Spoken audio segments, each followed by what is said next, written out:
It's on now. Okay. Yes.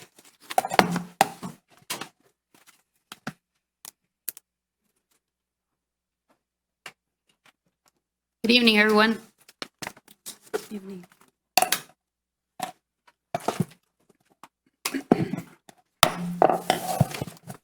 We'll call the order of the regular meeting of the Board of Education agenda at 6:05 on August 12, 2019. May I have the Pledge of Allegiance? Let's make sure it's the right one. Cindy De La Paula, Director of Maintenance and Operations, please.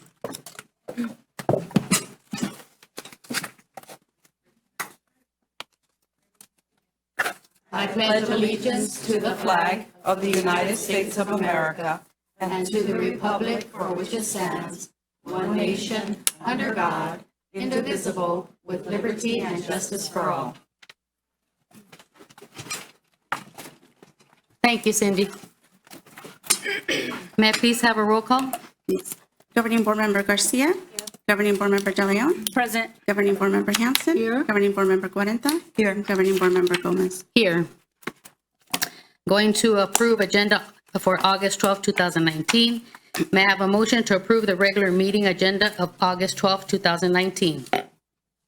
I'll move. Vivian Hanson made the motion. May I have a second? I'll second. Yesenia Cuarenta made a second. Any questions, any comments regarding the agenda? No? I have actually a comment. Okay. I would like to know, well, I have a point of information. I would like to know, how is it that things are placed on the agenda? What's the procedure, just for the record? The reason why I asked this is because there still seems to be a blurring of the line as to who governs, who was elected to govern, and who was paid to administer. And they're paid very well. So there seems to be a confusion on that. Also, there's an item on the agenda that is supposed to be in closed session. And I don't see why it's in closed session. It should be made open to the public. I know, because I'm very aware of my community, it would be something that they could relate, they well relate to, and it would be beneficial that we include them. Yes. Do you want to answer that? Oh, no. Okay. Okay. Well, for the approval of the agenda, for closed session, item number 2 will be taken off the agenda, correct? Item number 2 will be taken off the agenda? Yeah, we do have an item, though, Okay. that's not related to that. Okay. To the issue with, that Mr. Romo was talking about. We have another action item on litigation to speak to the board about, but it does not involve Mr. Romo. Okay. Okay, so my understanding is any board member or any parent or any resident can email the board president or even any of the members to ask that they would like to put something on the agenda. Then it comes to me as your governing board president, and then I ask Dr. Perez to please place it on the agenda. And who finally approves the agenda? The agenda is approved by, is approved tonight. However, Dr. Ruth and I get the agenda and we look it over, but actually we all receive the agenda on the same day, which is the Wednesday prior to the meeting. And I know the agenda is approved by the board. I understand that. But my question is as to prior what goes on the agenda. So there's the making of the agenda. And I know as a board president, do you get to stipulate what goes on the agenda, or who does that? I don't make the agenda. The agenda is given to us. If a board member would like any topics to be placed on the agenda, they may. We just need to go to the appropriate channels, which is to myself, and then I will direct the superintendent to place it on the agenda. If I may, board members, for example, this evening, we do have an agenda item under communications, On page 2. which is the first time we have that Page 2. on page 2. Information about transportation of special needs students and discussion. Apparently a constituent approached our board president about putting this on the agenda, and our board president wishes to have a discussion with the rest of the board about it. So we added that to the agenda. Any other questions, any comments? Okay, none so, may I please have a vote? Governing Board Member Garcia, Yes. Governing Board Member De Leon, Yes. Governing Board Member Hanson, Yes. Governing Board Member Cuarenta, Yes. and Governing Board Member Gomez. Yes. Okay, the vote was 5-0. Yeah, the minutes, the approved agenda passed for August 12th. Now we're going to the regular meeting minutes for July 8th, 2019. May I have a motion to approve the minutes of the regular meeting held on July 8th, 2019? Madam President, Yes. I do have two changes to the minutes on page 9, board members. If you would kindly go to page 9 of the minutes, they're just numbers on page 9 where it says business services, notices of completion, field services contracts 4.223. The motion carried, it should not say 5-0, it should say 4-0. And then the following one, ratification, bid summary, concrete and carpentry field service contracts 4.224. That item should also say 4-0 and not 5-0. If you add up the numbers, it should say 5. That is the only change to the minutes. Okay. Thank you. May I have a motion to approve the minutes of July 8th, 2019? I'll move. That was Linda Garcia made the motion. May I have a second? I'll second. Sonia De Leon made the second. Any discussion, any questions? I do have questions. Okay, On page 2, it stipulates a summary of what I said. Of course, I don't know now at this point how we're taking the minutes. Are we taking action minutes? Are we taking summary minutes? What kind of minutes are we taking? Because I like to make sure that the minutes really reflect what I say. For example, in the first sentence, I really like the fact that the minutes do stipulate that I attended as a representative or a state delegate for the California Teacher Association. And then I also attended a protest in Houston, and I made sure that that was said that under my First Amendment right of freedom of speech, which is not included. So I'm just making sure that I did say that. In addition, I'm looking at page 5, and on the top, it'll just say, like the third paragraph and fourth paragraph, it just says a board member commented, they believe, and then it goes on, but we don't know what board member. Yet, when you go further down, if it's somebody from the cabinet, it'll say their full name and their full title. So why are we not being transparent into showing who's speaking up, who's asking the questions? We'd be more than happy to add the names of the individuals who are making those comments and the name of the conference.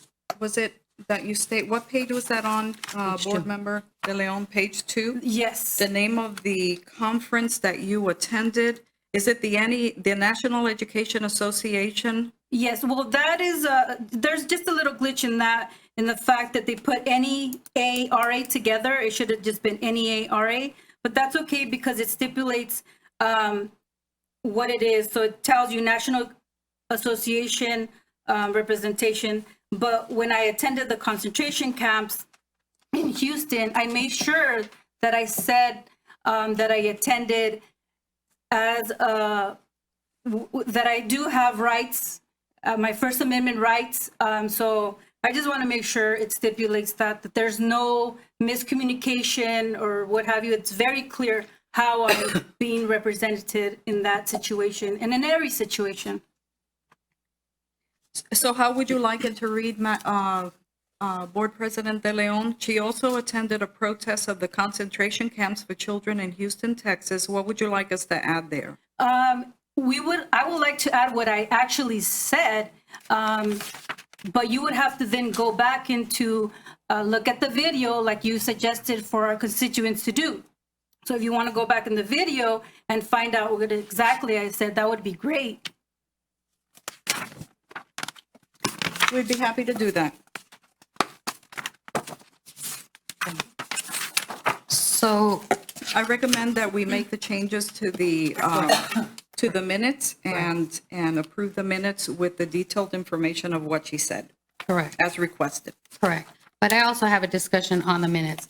As I know that these minutes have been produced for a long time, the way they used to be, verbatim. And all of a sudden, they changed to the, I would call it the abbreviated way.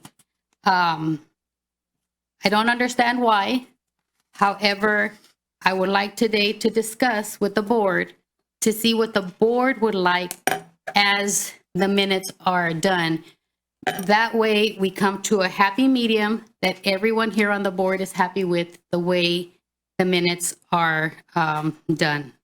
So may I have a discussion on that? Thank you, Madam President. And once again, as I shared in the Wednesday report to all of the board members, I would greatly appreciate direction on how everyone can be made satisfied on how the minutes are being taken.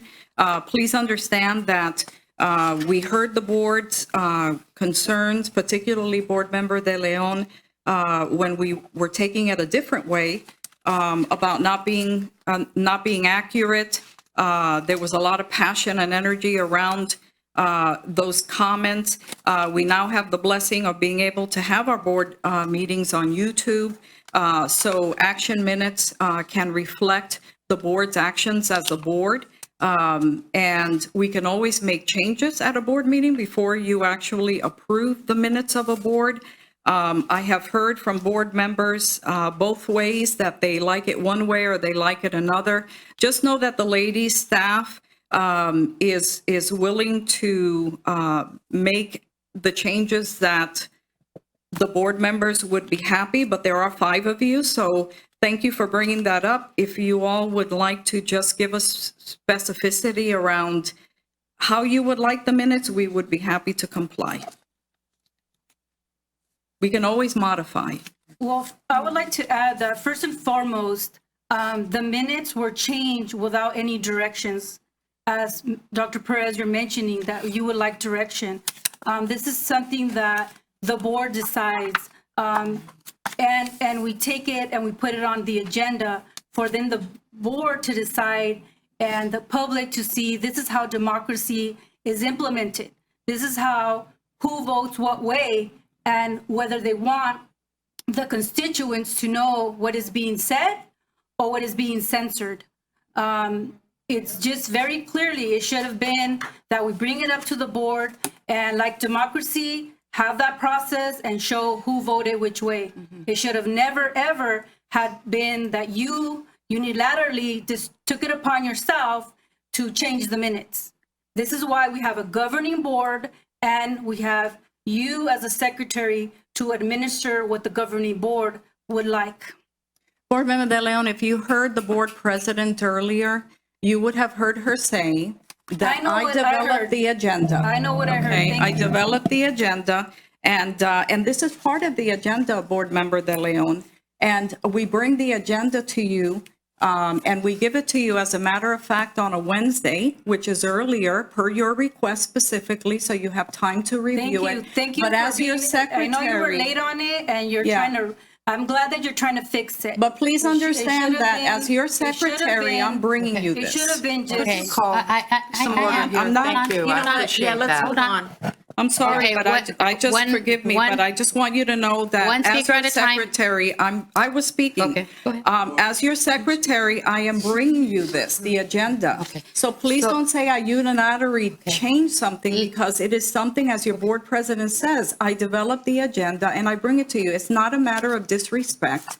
I am doing what I have always done as a superintendent. And I'm sharing with you that I am willing to comply, and whatever 5 board members want to make you happy on the minutes, we are more than happy to comply with that. It is not anything we create out of the blue. We're not keeping things. We have everything on YouTube now.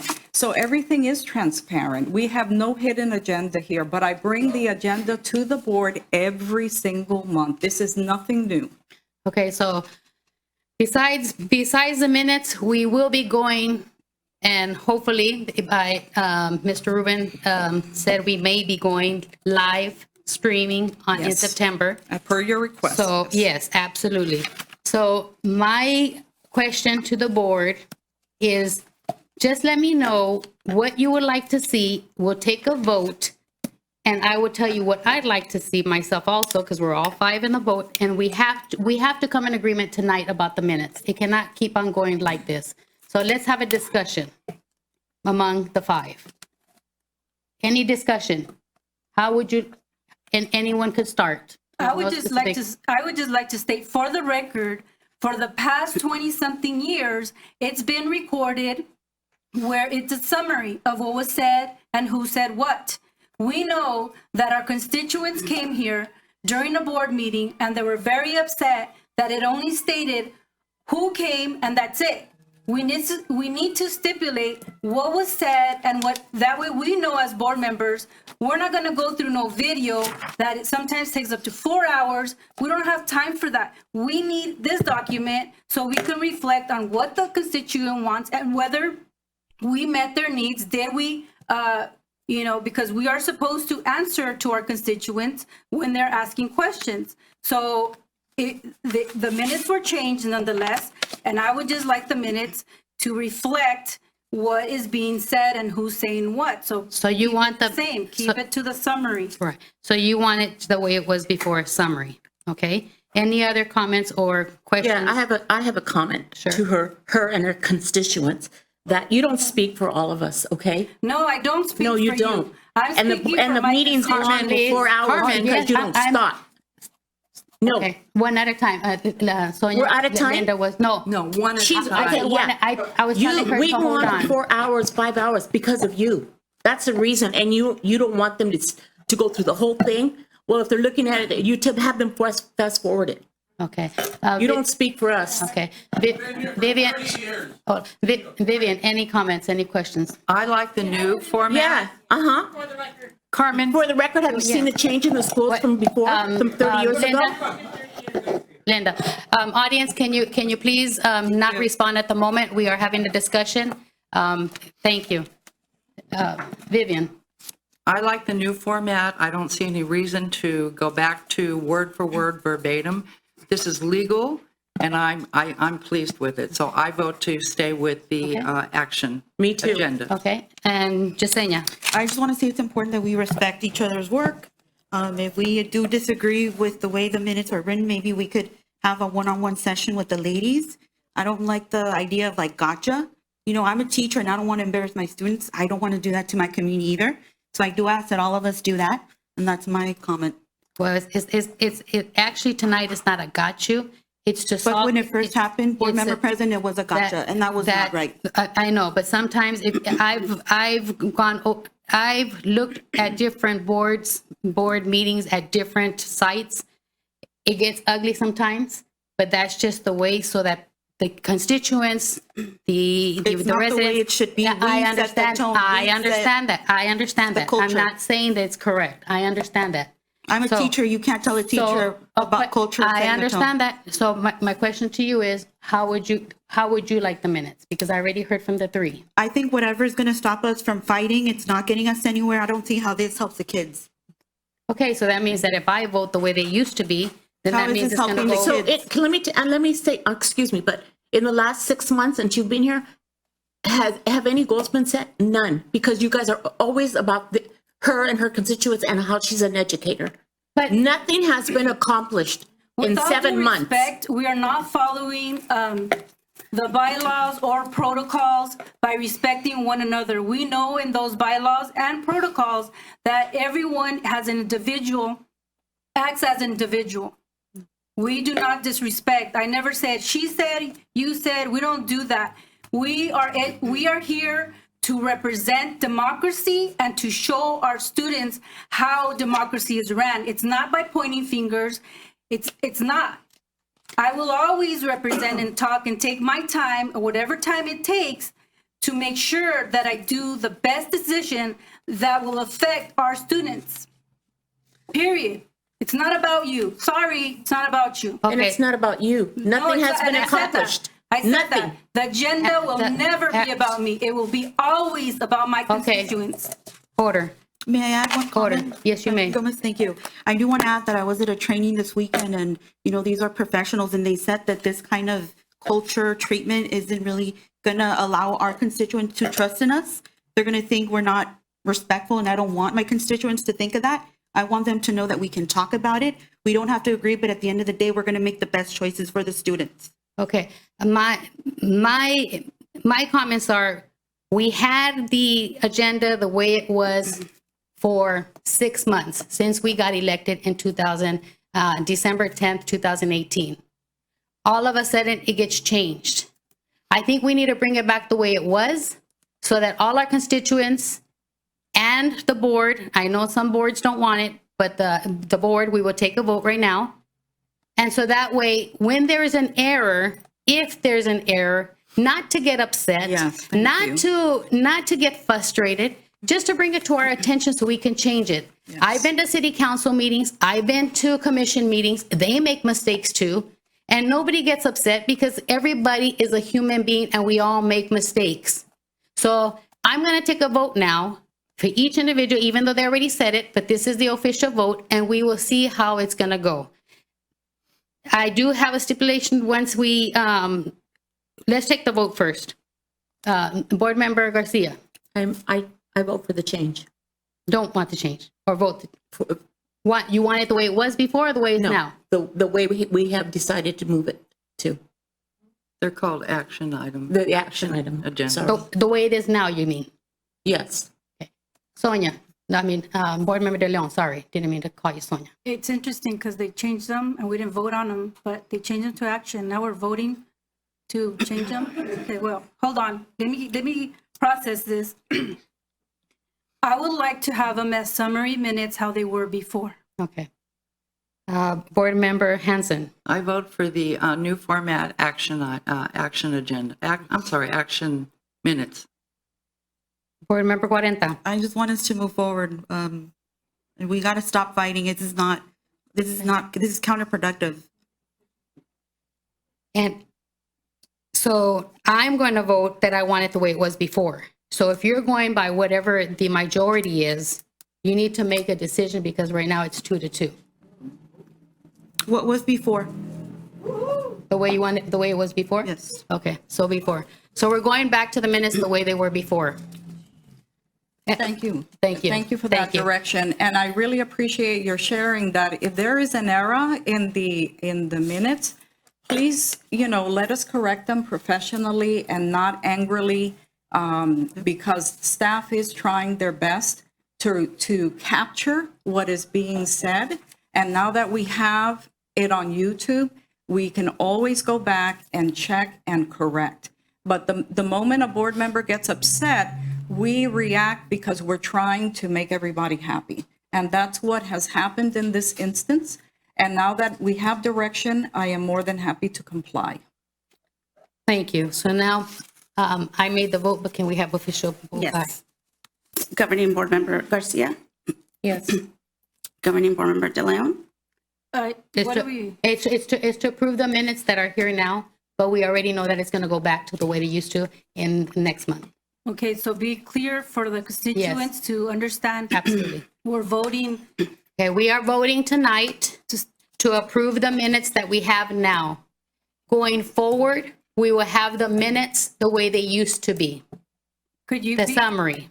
I hate to be, just for clarification, how were they before? Because I don't know if the audience knows. Okay. How were they before? Like, Okay. before they were summary minutes, we're going to action minutes, or Okay. please. So as the constituents know, because if they've been reading the agendas, they were summaries, meaning they word for word verbatim what we said, who said, how it said.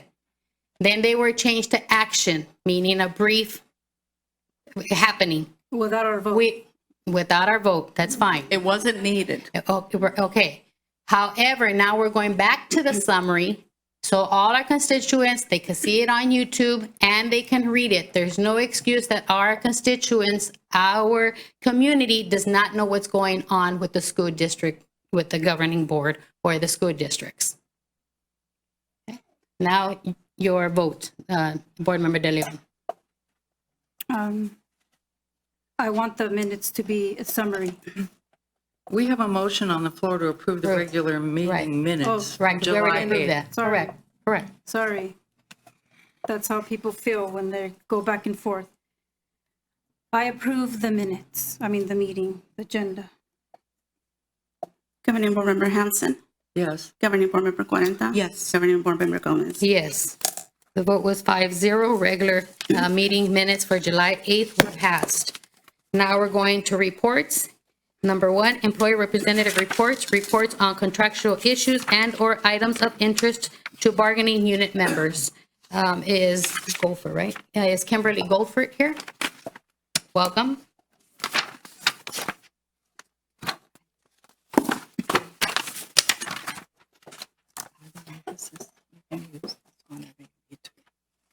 Good evening, Board President Gomez, School Board, Dr. Perez, Cabinet, and guests.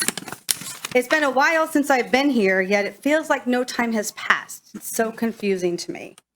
I just actually got off the plane from Philadelphia this about 4 o'clock, so forgive me, and if I fall asleep over there, just throw things at me. During this summer, many teachers hopefully took care of themselves, their family, and made lasting memories. However, PUSD is never far away from teachers' hearts. Many teachers were Google certified. Many teachers attended a lot of professional developments. I know AVID was a hot ticket. I even got to go. The science standards, ELA, and math had many participants as well. The PUS teachers are dedicated to our students. TAP and PUSD bargaining teams will be meeting shortly. We do have a lot to discuss this coming year.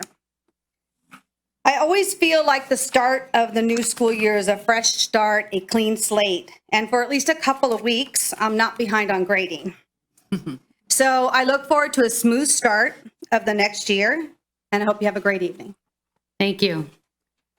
And is there anyone from CSEA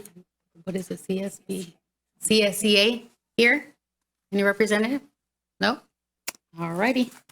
So now we'll go to item number 2, board members' reports, reports on visits to schools, conferences attended, and other scheduled meetings. Board Member Garcia. The only thing I attended in the last 2 weeks was that I was invited to a symposium with the Lakewood Sheriff Station, and they just took questions of concerns of citizens there in Lakewood. They have invited us to their Halloween program that has been going on for like 20 or 30 years that we never knew about. So one of the sheriffs will be coming down hopefully before Halloween and visit with the elementary schools to get them all coming. They said they usually have over 3,000 kids. The cells are open, the jail cells, for them to walk through, and they have everything there, face painting and food and games and stuff. And I also talked with the captain there. I believe his name was David, and he is very interested in when we have our art festival in February on seeing if some of the students would like to donate their drawings or paintings to the sheriff department and hang them on their walls. He said his walls are empty and he'd love to have some of the paintings there, and he'll make little plaques for underneath the paintings. Very nice. And I also did attend Diane Martinez's retirement party, which was very nice. Thank you. Thank you. Board Member De Leon? Hello, thank you for being here. Please be patient as I read this, which is something very important. One of the most cherished principles that all school districts must teach all students, and hence all school board members, should defend and promote is the First Amendment of our constitutionally guaranteed Bill of Rights. Inversely, people who seek to impede the rights of people must always seek to restrict people's freedom of speech. You would assume that people with a basic education, much more so any school board member, would be clear on the fact that a citizen upon being elected to a school board does not renounce or forfeit his or her constitutional rights as a private citizen. Yet sadly, this self-evident truth is not grasped by all elected officials, especially to those who have grown accustomed to decades of unchanged political power. Unfortunately, for those who continue to labor to stop the unavoidable and righteous empowerment of parents and community, there are many people like me, a proud daughter of a hardworking immigrant parents, who is aware and honors our people's history of struggle and is committed to speaking truth to power in a continuation of our people's struggle for equality and justice. At official Paramount Unified School Board meetings and events, I will speak as a board member and will always act as the voice of my constituency who honored me with their vote and trusted me to speak on their behalf. Outside of official Paramount Unified School Board meetings, I will fully exercise my constitutional rights to freedom of speech, no matter who disapproves of it. I will never renounce my rights as a private citizen. In fact, it is precisely in exercising my rights as a private citizen that I got elected to this honorable school board. I am not the first Latina woman, nor the first daughter of immigrant parents who was attacked for speaking truth to power and who the entrenched political reactionaries attempted to silence in order to defend the status quo. A status quo which continues to pollute our neighborhoods and deny full participation to our immigrant parents and communities. I will not be silenced. I will not be moved. The people united will never be silenced. And that is my message to all my constituents. Thank you. And is that your report on attending a school program? Yeah. That's the report? And you attended a school program? No, you did not. Board Member Hanson? I attended, I visited with the new Senator, Lena Gonzalez, a CSBA group of board members. Mostly we talked about fair and full funding. I also attended the leadership conference and heard the author of the book, Shattering Inequities. That's all. Thank you. Board Member 40. Thank you, Board President Gomez. I actually do have two announcements. First, I'd like to welcome our new administrators to Paramount. I'm looking forward to your amazing work with our students. And next, this Saturday, just down the street in Compton, Community Lawyers Inc. at 10 a.m. will be having a workshop, Know Your Rights, Conozca Sus Derechos. It'll be a donation basis. You can speak to volunteer attorneys. Thank you. Thank you, Board Member 40. And now myself. I attended Paramount Adult School Commencement Ceremony where ESL completers, U.S. citizenship, CTE medical assistance, CTE phlebotomy, CTE information technology, high school equivalency, and high school diploma graduates graduated. It was such an honor to be there. Also, I attended the Paramount High School summer graduation. It was very nice. No matter when you graduate, if either in May or in the summer, it's still congratulations. I know some of those students probably felt bad because they had to graduate in summer, but it does not matter. It does not matter when you graduate. It's when you graduate, and they did it. So congratulations to that class. Also, I attended the retired Councilwoman Dan Martinez's retirement party. It was very nice and very, very well attended. I also attended the meeting of Lincoln Traffic Drop-Off Zone Community Meeting, where they're going to study the ingress and egress of the Lincoln Elementary School because the school is starting. So hopefully that will be a really good thing, and I'm looking forward to going to see it done. Other than that, that's my visits, and so now I'm going to go to the superintendent report. Thank you, Madam President. Board members, this evening, we have several new appointees here this evening that you have approved as board members to serve our students in various schools in the roles of dean, assistant principal, and even principal. And when you approve them in closed session, you don't have the opportunity to actually see these individuals. So I asked them to attend and introduce themselves to you all. And this evening, we have the new principal of Wirtz School. You know, we had a retirement at Wirtz last year, and this young lady was the assistant principal at Buenaventura.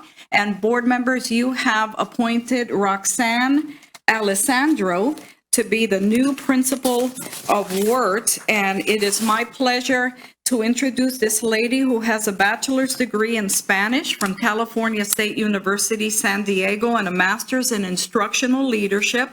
She has served as an elementary adult ESL teacher in LA Unified and then at Santa Monica Boulevard Community Charter School. She has an extensive background in education. She is known for being a dedicated educator who values a quality education for every child. Roxanne Alessandro. Thank you, Dr. Perez. Thank you. Good evening, Board of Education, President Gomez, Superintendent Dr. Perez, Executive Cabinet, and Paramount community. I'm very honored and thrilled to be the new principal, the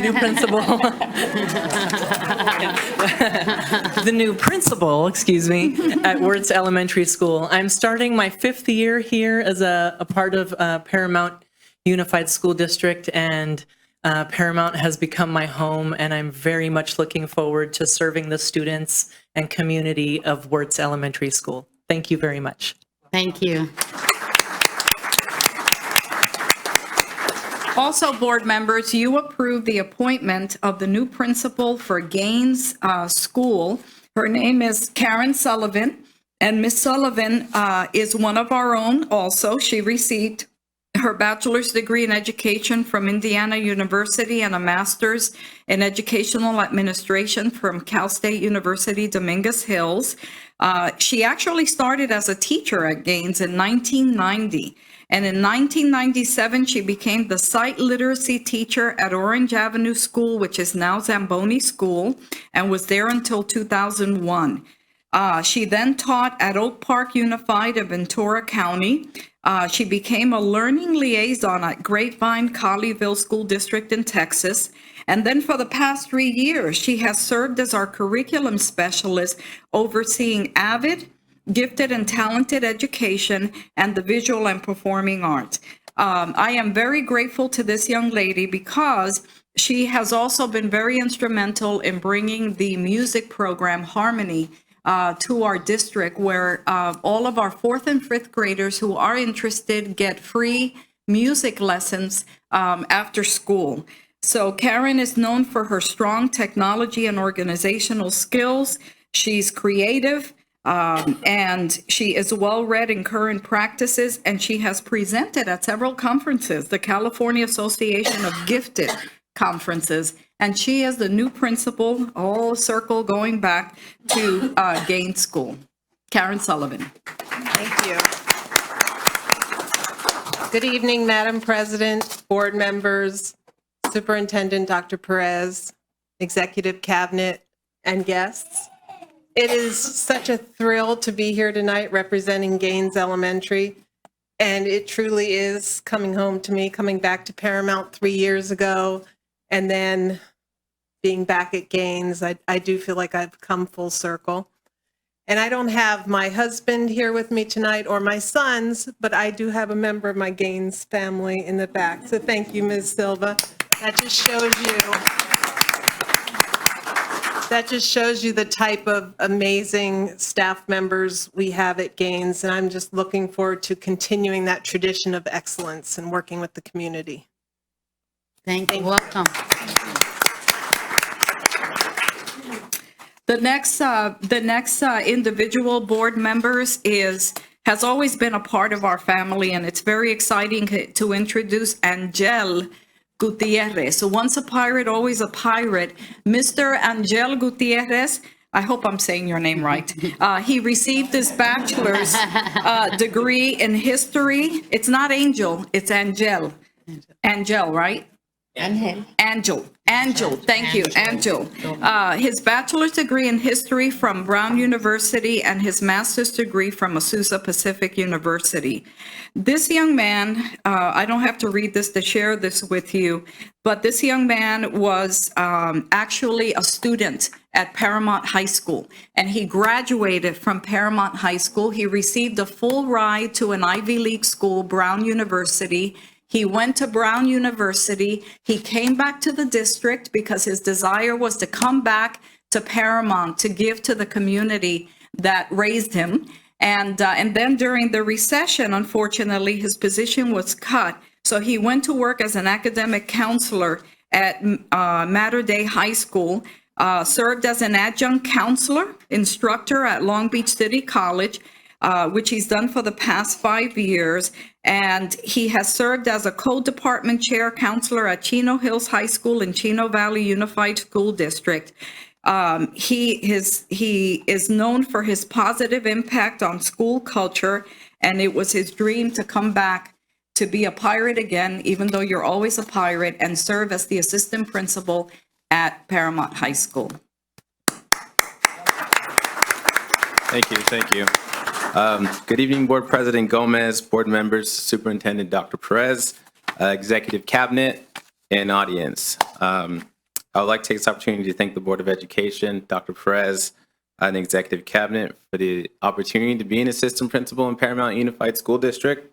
As a former pirate, I'm excited to return to the district and serve as the assistant principal overseeing student health and counseling. It's with great enthusiasm to return back to the community and assist with our students, our parents, and staff in preparing them to achieve their future goals. One of the charges I've given myself is to give all students equity and access to fulfill their high school and post-secondary plans. This has significant importance to me as I'm a father of 2 young children who I hope one day will be afforded the many opportunities to be successful, just like our students have here at Paramount Unified. This district holds a special place in my heart, and I'm fortunate to be able to serve the community that's given me so much. Thank you. Thank you.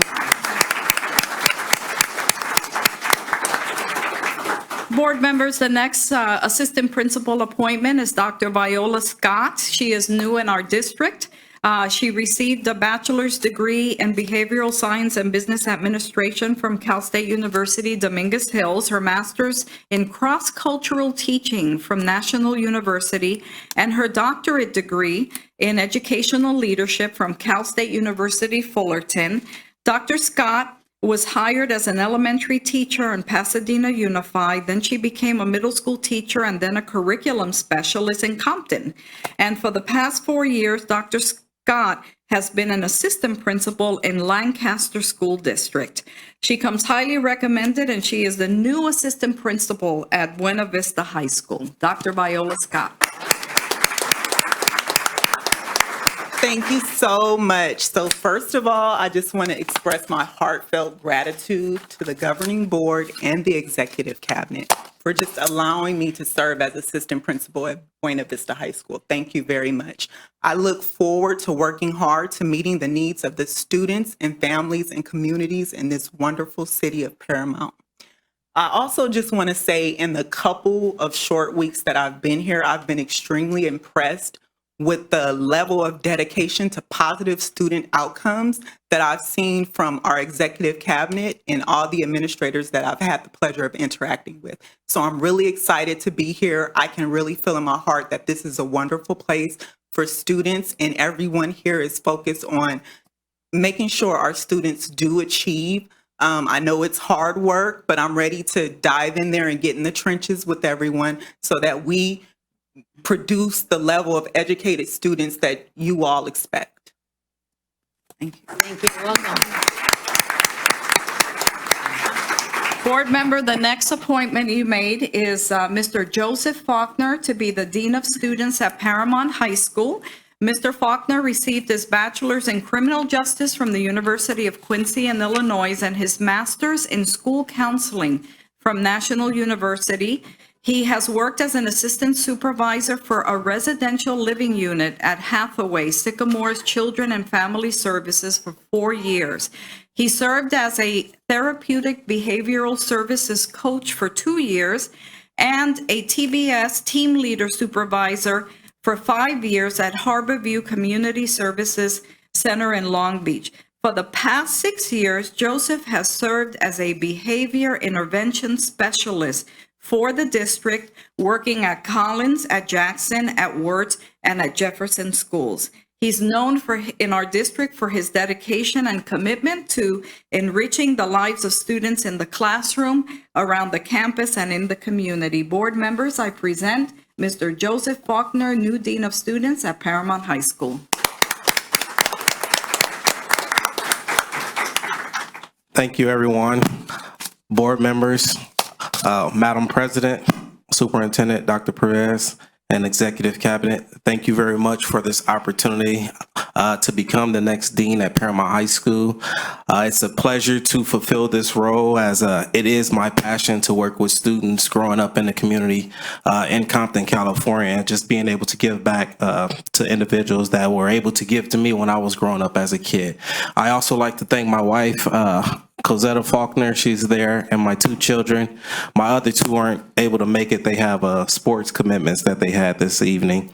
But also, I just want to thank you all for allowing me this opportunity, and I appreciate everything. Thank you. Can your wife and kids stand up so we can give them an applause?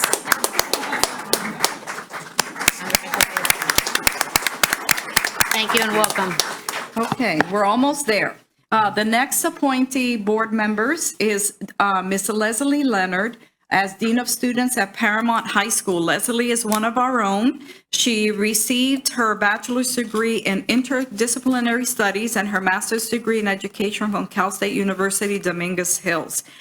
She has taught at Lakewood, at Collins. She's been a curriculum specialist, and she has served as our district safe and civil coach.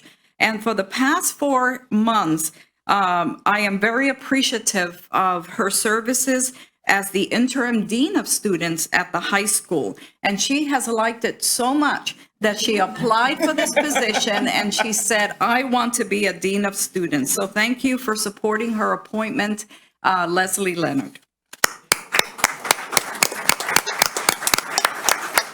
Let's get this right. All right, board, Madam President, Dr. Perez, Executive Cabinet, I want to thank you for the opportunity. This is my 15th year with the district, and I haven't worked at a better place. I came from Compton, and I must say this district has been nothing but family and positive for me. I look forward to serving the students at Paramount High School, and once a pirate, always a pirate. Thank you. Quickly, board members, I have 2 more items to share with you. One is you have in front of you a letter from me in Spanish and English that is being given to all of our incoming 9th graders. And it is encouraging them about their high school graduation requirements, welcoming them to Paramount High School. And there is a refrigerator or wherever, a magnet for the students to place, and it has a QR code that when the student will scan it or the parent scans it, it gives them all of the graduation requirements in English and Spanish for all of our students. And the letter is in English and Spanish. So we want to continue to encourage our students to do well from the beginning, to reach all of their A through G requirements as early as possible, and to stay focused on graduation requirements. And then the last thing I have is that on June 14th, I received a letter from 27 precious students at Zamboni Middle School. This letter, I'm not going to read it. It is a 5-paragraph letter. And what these middle school students are advocating in the letter to me is that we throw away our use of straws in the district. And they have done their research, and they state in here why we should not be using straws. And it is because, as you know, of all the animals, of all the pollution and species that are being hurt because of plastic in the ocean. It is an extremely well-written letter. I am so proud of these 27 students and board members. I know at home I have two students at home who have forbidden us from using straws at home, and we respect that to this day.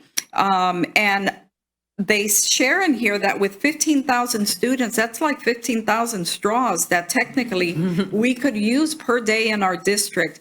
Board members, I would like to honor these wonderful students, and I would like to know if the board, if it would please the board for me to bring as an information item at the next board meeting, a proposed board policy that leans towards being an earth-friendly district, where we would ban the use of, for example, plastic straws in our district.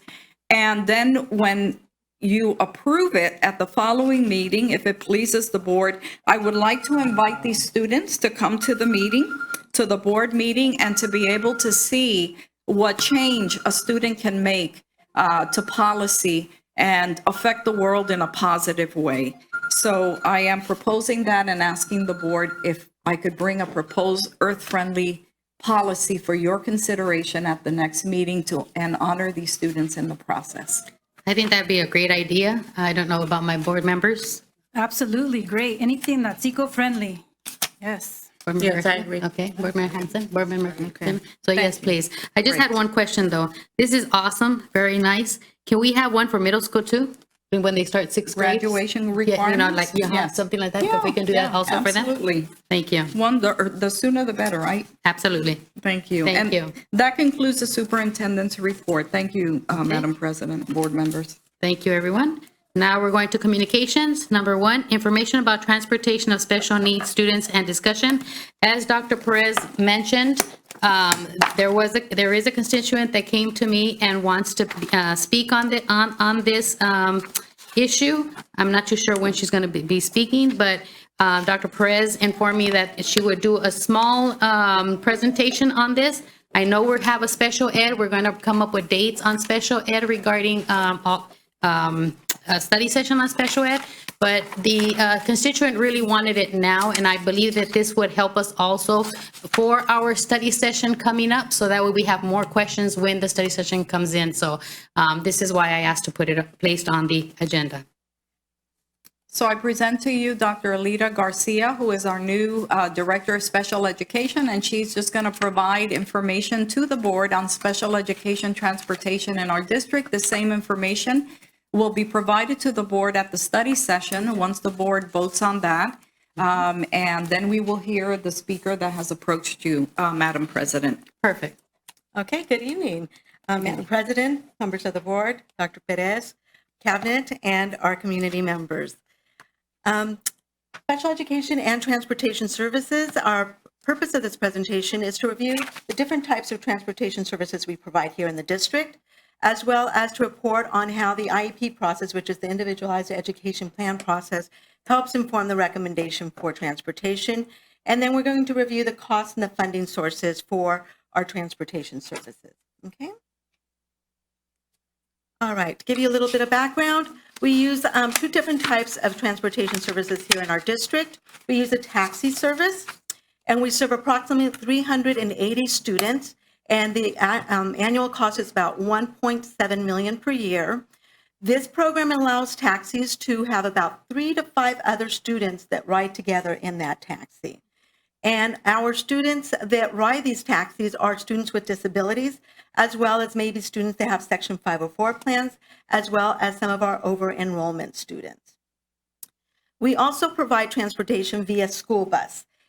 This is provided to our general education students at 10 schools, and it all depends on where they live in relation to their home school. We want to avoid the students crossing major streets, crossing railroad tracks, or if it's just way too far for them to walk, okay? And this cost is approximately $834,000 per year, the school bus. To give you a little bit of timeline about the taxi services. They were implemented in phases. So they did 2 different types of pilots, one starting in July 2012. After they learned some lessons of how that implementation went, they went to the year 2 pilot where they expanded it to some other sites, and then full implementation was in July 2014. What we have noticed so far with benefits of the taxi service is that definitely there is a much shorter time for the pickup and drop-offs. Before, the students would have to go to various different bus stops and then load up the bus and then finally get to their school. Now the taxis save approximately 14 minutes. So that is one of the biggest benefits. The other is there's greater security and comfort. We do have our taxis with cameras. There are car seats. And depending on the age of the child, they may have an actual booster seat or a baby car seat. They also have the seat belt and, of course, door locks. And to give you an idea, the car seats and the booster seats belong to the individual child. We do not exchange those. So every child has their own. Therefore, we eliminate any probability of, viruses, and especially with the flu season going around. Okay. There's air conditioning in each of the taxis. Also, what the parents have reported is that it's very convenient, as well as the school staff, that they have direct contact with the taxi drivers via cell phones. So if the parent is running late, getting to the school, to their home school for pickup, they could call that taxi and let them know, I'm on my way. It's not that the student is absent. Okay. The other thing is that the consistency in the taxi service has really reduced the discipline problems, and so far there have not been any liability claims. Some of our taxi drivers, of course, are very consistent throughout the year, and those students develop that relationship with one more person in that school system that they can rely on. Okay. Also, transporting via taxi really mimics what these students are going to face in real life. They're going to be using Ubers, Lyfts in real life. They're going to be using the Access vans in real life. So it's preparing them for that real life experience coming up. Eligibility for transportation services under special education. Transportation is offered when the special education services are not provided at their home school. Okay, so then we transport them to the school where we do provide those services. Also, if a student cannot be transported in the same manner as their disabled peers due to the disability, the IEP team then specifies, they can identify and specify the arrangement for transportation. Okay, and when we talk about an IEP, it's an individualized education plan. The transportation services become part of that plan. And that team includes parents, an administrator, special education teacher, the general education teacher, the service providers such as a speech and language and OT occupational therapist, and the student if applicable. And we say the student if applicable because starting in high school, we encourage the students to be part of the IEP process. Okay. All right, and now I'm going to hand it over to Mr. Frutos that will talk more about the legal aspects of transportation as well as the funding. Good evening, board members.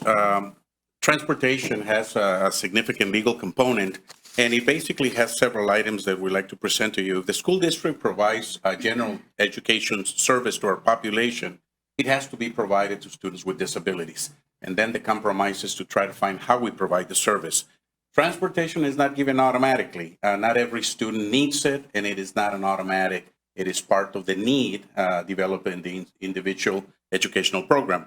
As Alita mentioned, the decisions regarding transportation are IEP team decisions.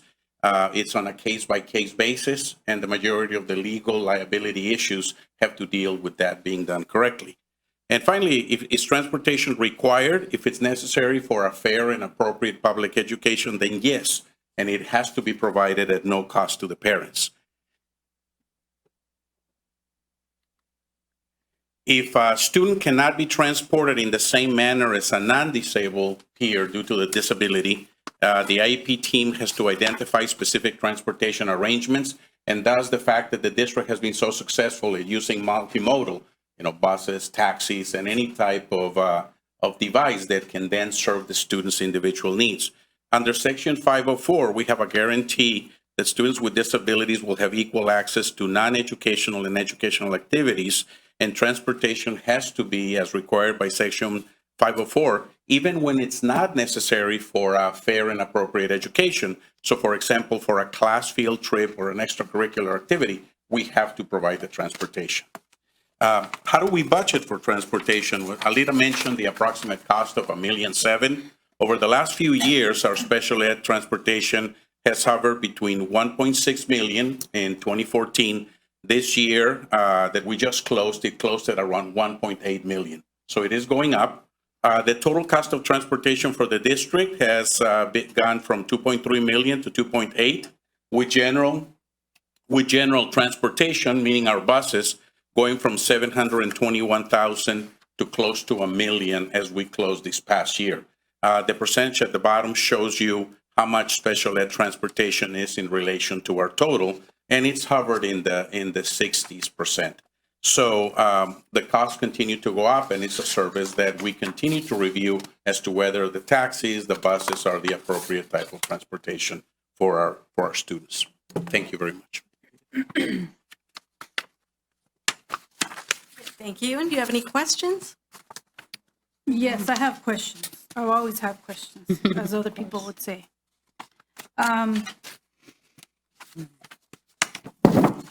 I was looking, or it doesn't have pages, so let me see.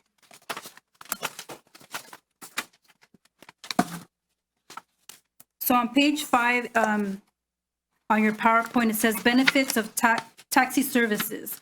You mentioned that the taxis will prepare our students for real life experiences, such as using access. So what is the typical age that students would, students with special needs, obviously, use to have access? So I'm familiar with access. It's a government given modes of transportation for students or people with special needs. So typically, what age do children drive alone when they use access? It is a government subsidized transportation system. I'm not quite sure what is their mandate. I do know that our adult transition program starts providing those kind of experiences for them to be able to start accessing access transportation. Is kind of redundant, sorry. So they know how to sign up for it and things like that. Mm-hmm.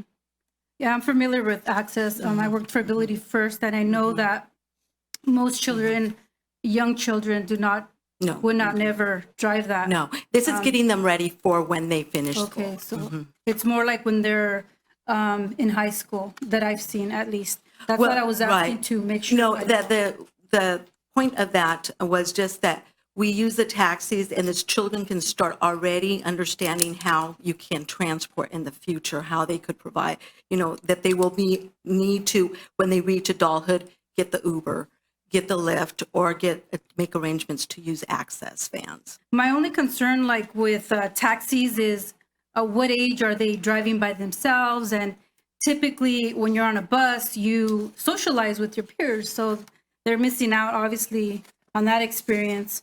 And then you have a PowerPoint where it says legal aspects of transportation. And I noticed your picture, which shows a student, could be mod severe, I'm not too sure.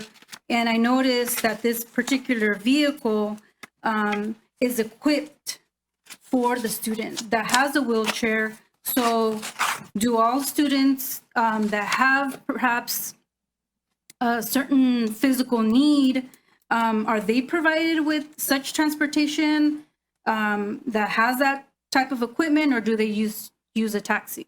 No, and Mr. Frutos probably could clarify a little bit more, but whenever a student is going to need a wheelchair lift, we make sure that it's either the taxi or the school bus that would have that equipped with it. And then I also noticed that there was a lady, or you could say a paraeducator or paraprofessional with the student. So I'm concerned about the students that per se might need of adult assistance. Those decisions are made by the IEP team. Okay. Mhm. So if they are required, and If the they require IEP there was support for that adult, then the IEP team would they would recommend that. Okay. Definitely. I have a question. Does the parent meet the the taxi driver, do they get information on who the taxi driver is, their fingerprints, their phone number, and how far in advance do they know that? Right, yes, they definitely get that from the transportation service before the service is even initiated. So the transportation services staff will reach out to the parents, let them know when the time is for pickup, who the taxi driver will be, and then give them the phone number if there's an issue there. And they could always call the transportation office themselves, the parent can. So is it a different taxi driver every once in a while? Or is No, it they the same try taxi? to schedule and arrange it for its one consistent driver. And what happens if the taxi driver does not arrive? Who takes the child to the office? The parent then calls the transportation services office, and then they make arrangements for maybe another taxi to go out and pick him up. Have we ever had that situation? Mr. Frutos? Not uncommon. Okay. Taxi drivers get into an accident or something happens to their vehicle, back. It's important to have a backup. I wanted to also mention some districts are experimenting with Uber and other forms to do the same service. We feel ours is a little better organized because we have a contract with the company and we try to maintain the same driver. But that is the future of transportation. A lot of districts are beginning to use the social media services. Right. Did we have in the past the same issue? I mean, you said it could happen, that it does happen. It's not unusual. Is it the same thing as the bus drivers before? Well, it's a similar situation with the bus drivers. If one of our buses, we're a contracted entity, meaning we have a contract for all our buses, and they get replaced regularly. As a matter of fact, a couple of years ago, all of them were replaced. But if a bus were to break down, we call the company and they provide a backup. So the idea is to always have a backup system so that the student can be picked up as soon as possible and they don't miss their instructional program to the best of their ability. But mechanical failure is something that we need to be prepared for. And when the change happened in 2012, how were parents notified or about the change? I wasn't here in 2012, but I can research it and send it to the superintendent. I'd be happy to send it in the Wednesday report. Sorry, wait a minute. We will research that and send it in the Wednesday report to the board as a follow-up. Okay. Mr. Fructos, now, if the people that are different districts that are using Uber or Lyft, are they qualified, trained to deal with an emergency with a student on board? That's why our district prefers the service that we have. Those are contractual agreements where certain Uber drivers can be interviewed and certified. I mean, they're trying to develop that service. For us, our service has proven successful and we're not yet ready to do that. Good. But it is available. You might hear from this. Thank you. Thank you. Any other questions, comments? No? Thank you. Thank you. So will the person speak now or? Sure. Okay. As you wish. The resident that notified me, can they please come up and ask their questions that they have, who want to ask now, if they're still here? Because I know they have children at home that are handicapped, or, not handicapped, sorry, with special needs. Come on up. Please use the microphone.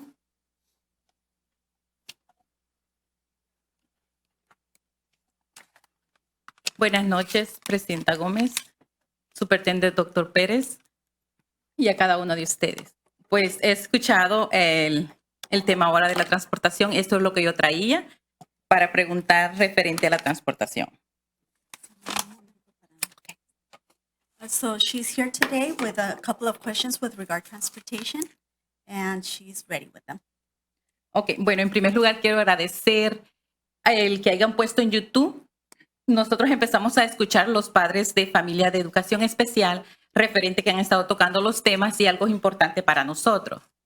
She, first of all, would like to thank the board for having the meetings on YouTube, because now parents that have students with special needs are able to view those meetings at home.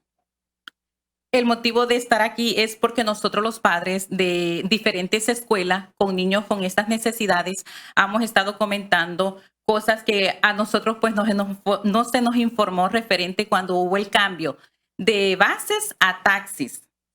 Okay, so she's here. She says that she has spoken to other parents within Paramount Unified School District, and they've noticed that there was no conversation given to them or communication given to them with regards to the change in transportation from buses to taxis. Cuando dijeron que no habían accidentes, yo informé de mi persona, de mi hija, unos accidentes que pasaron en el taxi. She says when they say that there were no accidents, she does remember that she has provided information with regards to a couple of accidents that her daughter has had. Yo sé que viene una junta próxima referente a educación especial y nosotros queremos abordar otros temas con ustedes referente a educación especial y la transportación. Gracias. So she said that she would like that she knows that you guys are going to have other meetings with regards to transportation and special ed, so she would like to participate in those meetings as well, and she thanks the board. Gracias. Thank you. Okay, so now we'll go to board meeting calendar. Any additions to or changes in the regular meetings and or special meeting calendar will be discussed. Madam President, at the request of the board, at the last meeting, you asked me to look for dates for 3 different things. And in the Wednesday report, I shared with the board that we would be proposing the following dates. August 19th for the special education study session, and Board President Gomez, you asked me to also add the county mental health services located at the senior campus this year. So we are proposing August the 19th for that study session. On August the 26th, we are proposing the study session on term limits, and the consultant Adam Probalski is available that evening. We checked that as well. Then on September the 16th, we are proposing what we usually do as a staff. We bring a new initiatives study session to the board to share with the board some of our ideas on new initiatives moving forward and give the board an opportunity to ask questions in a study session about new initiatives. If you need more research on an initiative, we would then do that as a result of the discussion that evening. We would also like to update you on Odyssey and its first year as a school. As you know, this year we have incoming 10th graders. It'll be the second year of Odyssey. We would also like to update the board on the cosmetology program at the adult center and also on mathematics at the high school. So we're proposing that particular study session on new initiatives and updates on existing programs on September the 16th. I respectfully recommend that you take it one by one. For example, the August 19th special ed. Absolutely. With the proposed dates, I propose that the meetings will be at 5:30, the study sessions. Any discussions? Anyone that if there's a conflict with the dates? Yeah, I don't think I'll be available on the 19th. I am also not available on the 19th. Okay. Is it possible to do both issues on the 26th? To have all of it? Could we do that? I really didn't want to add the special ed and the mental health with term limits since they're 2 different subjects. Are you available the Wednesday, the 21st, for the study session on special ed? 21st? Linda? That's the same week? That's the same week, but on a Wednesday instead of the Monday. Just so you're aware, sorry. board members, just so you're aware, that is the first day of school. Okay. For those of you who have children in school and, Okay. yeah. It's a half day, correct? No. That's a full day? Okay. Or can we do it the Thursday? Because I know we wanted to get this, Dr. Perez mentioned that she would like to bring these before school starts. So that's why we said the 19th. So could be the Thursday, what's the Thursday, 22nd? Actually, what I was referring to, Madam President, are the Was the new new initiatives? initiatives Okay, to okay. bring before school Okay, starts. so yeah. if the week of the 19th doesn't work, can we do term limits on the 26th, if you guys don't mind, and the 28th on a Wednesday? Have two on that week, special ed on the 28th? That's fine with me. So have one Monday and one Wednesday? Okay, so can we change that, Dr. Perez, please? So what I'm hearing you say, please correct me if I'm wrong, Okay. is that the study session on special ed would be on the 28th. The 28th, Yes. special ed. Yes. Okay, And term 8/28. limits would stay the same, so Mr. Podolsky could come in. Okay, so the term limits remains on the 26th. Correct. Have the special ed on the 28th. Right. And that day looks good. Okay. And then how about the The 16th? 16th would stay the same, correct? Anybody have any issues with the 16th? And is that at 5:30 also? That's correct. And that way it'll give a chance to the special ed families or any family member that wants to come on the 28th to speak or have any questions that they want to submit via email or just drop them off or call us. They're more than happy to do so. Okay, so let's just to clarify, August 26th, term limits, August 28th, the special ed and the county mental services study session. Yes. September 16th, new initiatives, Odyssey first year, cosmetology, and the mathematics in the high school. Yes. And Madam President, Yes. it would be helpful to, any questions that the board may have on any of these topics ahead of time, if you would, if they would send them to you, and then it would help staff to prepare the presentation, do the research and prepare the presentation for the board. We'll be as inclusive as possible, obviously, but we want to make sure we hit all the points that the board is interested in. Sure. And at that time also, if they can bring the history on how the taxis versus the Yes, buses. actually, I'll have that for Okay. you beforehand. Okay. Yes. All righty. Great. So I guess I need a motion for all those dates, correct? Yes. Okay, may I have a motion for the dates that we just specified once again, just to make sure everybody writes it down? August 26th, term limit study session, August 28th, special ed and county mental health, and September 16th, new initiatives. May I have a motion to approve those dates? Yesenia Cuarenta made the motion, and Vivian Hansen made a second. Any questions, any comments? And just a reminder, those study sessions are at 5:30.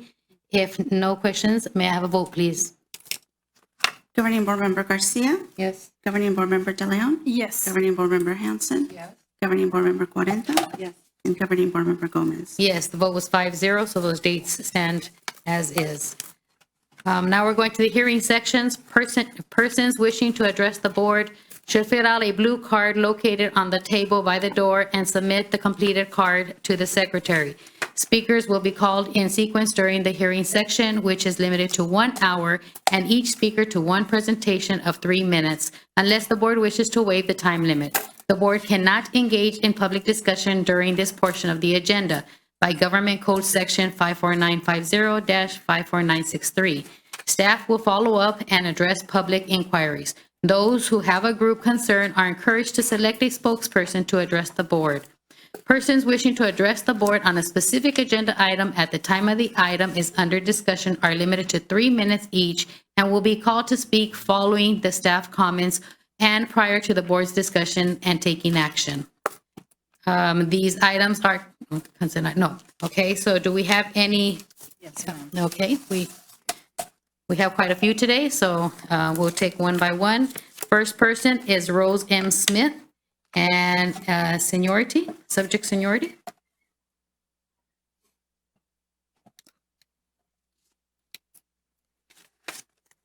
Good evening. I would like to recognize Madam President, the board members, Superintendent Dr. Perez. My name is Rose Smith, campus staff. I would like to discuss the lack of seniority. For example, you have an employee with 30 years plus of service, was not given the opportunity to work summer school or extra hours. However, you had an employee was less than a year of service, still on probation, was granted the opportunity to work summer school and extra hours over the 30 years, 15 years, and a 10-year employee. Seniority helps prevent promotion with little or no experience, grievance, and favoritism. Seniority helps morale, builds trust and leadership. Without seniority, employees are not treated fairly. Thank you very much. Thank you.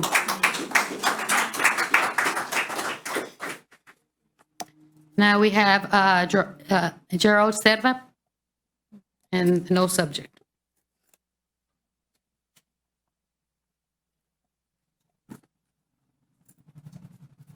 Good evening, President, Board, Soup. With the start of this evening's question on information being made as public as possible without, of course, detailing sensitive student information, Paramount USD is still a public district. Is it not? Does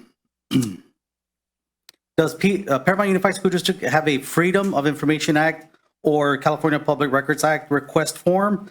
Is this process to request information on the district website?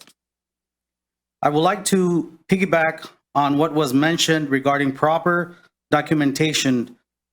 First, with the video recording being implemented for transparency. Thank you on that.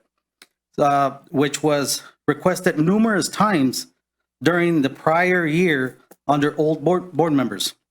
Second, Paramount Unified School District response letter did not fully address resident concerns since information was recorded as quickly as meeting took place. So we had some missing information there. And let's not forget that governing board members are elected officials by the community. Let's respect them and support them, district staff. Voters wanted change for better, so why have a fixed mindset on old ways? Let's make change, progress. It's good to see passionate debating, not fighting. That's what voters wanted. Thank you. Thank you. Now we have Maria Estrada, Environment/Council.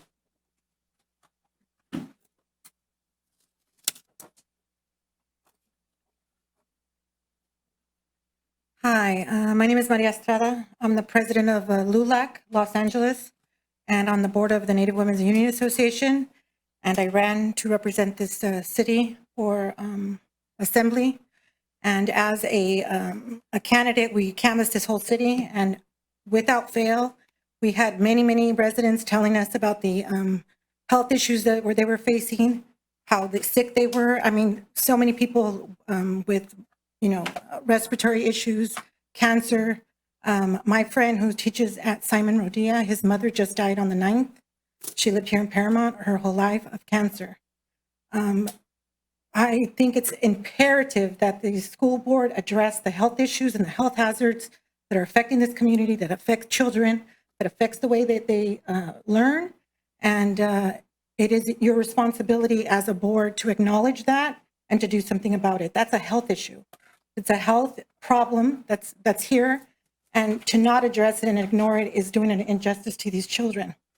Secondly, I ran for a delegate to represent this district, and I ran with several people that are here today.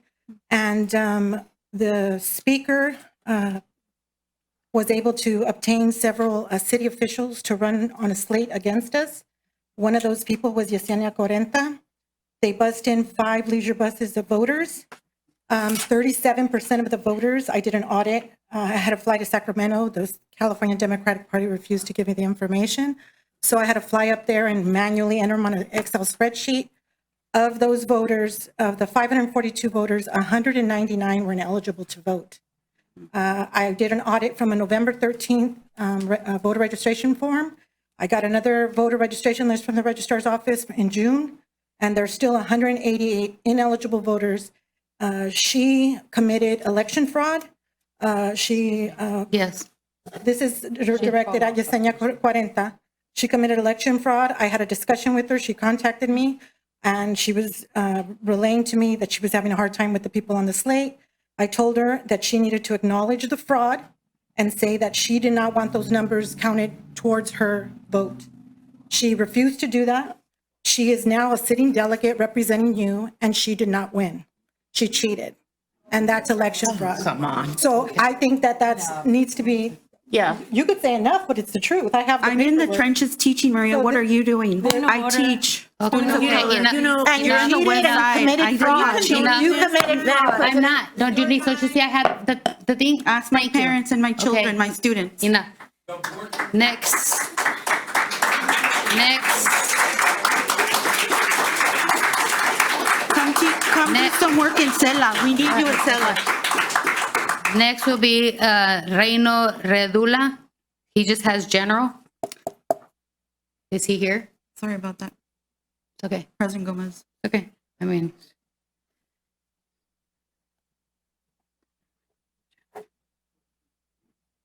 I would like to thank also for the 27 kids for fighting global warming. Good evening to everyone. Here again, parents, residents of Paramount are gathered to and appeal once again as what have been stood for on the basis of its 11-member California State Board of Education's K-12 policy-making body, not limited to its accountability and responsibility of its local schools.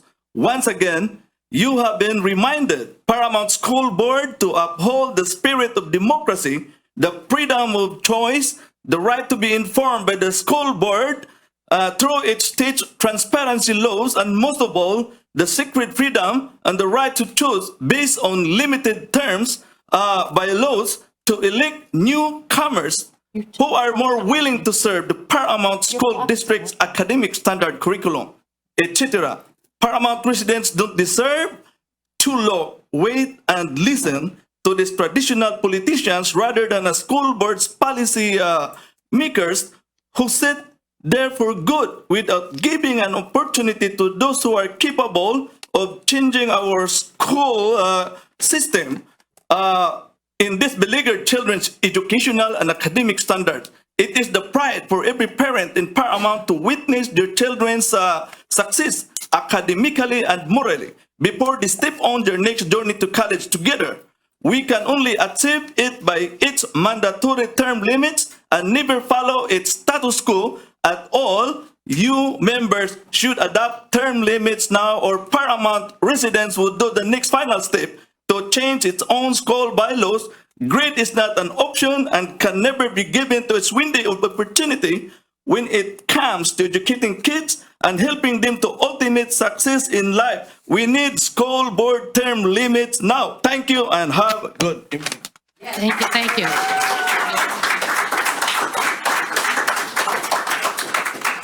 Now we'll go to Sebastian Arquevera. Sorry. Say that again. Arquevera, sorry. School on Renewable Energies. Renewable Before he energies. goes, I have a point of parliamentary procedure, if I may. I don't know what that is. Oh, it's not to me? Oh. I'll just... yeah, I would like first to finish we have. It pertains to the persons addressing the board. Okay. So, parliamentary procedure is that we as board, as President Gomez, you read, we cannot engage in public discussion. It is the people who are speaking their right, their First Amendment right to be exact, to speak. We know, and if everyone should have read their Brown Act, it states the case in which it stipulates that people addressing the board can state whatever they need to state, and we should not engage in public discussion. So Yes. just remind the So, board, please. Absolutely. So board members, we have at least probably 6 or even 7 speakers. Please do not engage with the speakers. Thank you. Thank you. Hello? This is my first time speaking. I don't know how to do it. Hello? Hello? Oh, okay. I'd like to thank Rodolfo Barragan Cortez for giving me strength to come up here. Thank you, Rodolfo. Okay. My point is on renewable energies being taught in schools. We need to add a curriculum that's more renewable energy based by like adding it to the STEM, the automotive programs that are in the school. A lot of people are tired of watching their friends die from cancers, or like they feel like they could have done something about it. They could do something about it if they get taught this curriculum about like developing solar panels, developing wind energy, and building up for the communities. Plus, it's also an added benefit is that if they end up having this education, they'll end up investing in the communities because those jobs make a tidy sum of money, which is also great for the communities. And why'd you shut off? And sorry about that. They have more of a goal to pursue a college degree, which means they'll have less likely to drop out, which is something that many schools need to address about. And thank you. That's all I would like to say on that. Thank you. Thank you. Thanks, Rodolfo. Thank you. Now we're going to Elizabeth Castillo, general comments.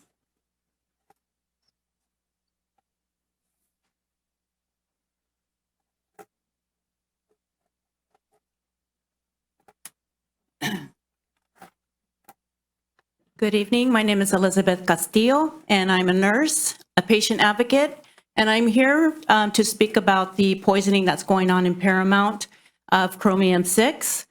And last year, I was doing some canvassing for Maria, and I spoke to a community member, and he was very afraid to open his door.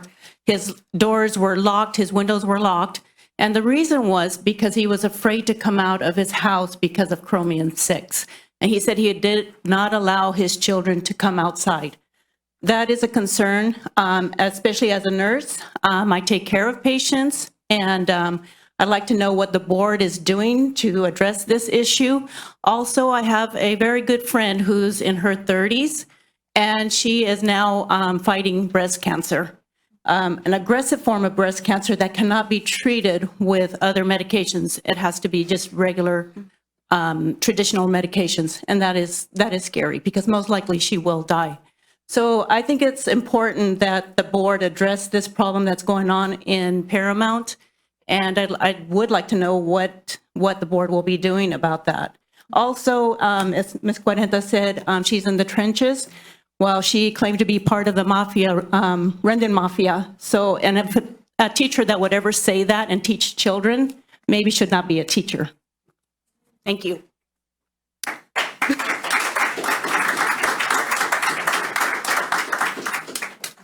Thank you. And you will be receiving all public comments. They do get something via either phone or email or address in response to your questions. The next one would be Fernando Ramirez, board support.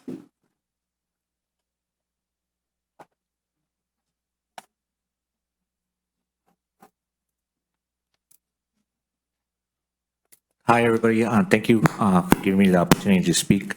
My name is Fernando Ramirez. I'm not from this community, but I have strong ties to Paramount. My family has been living here. My sister has been here for 35 years. My brother-in-law has been here for generations.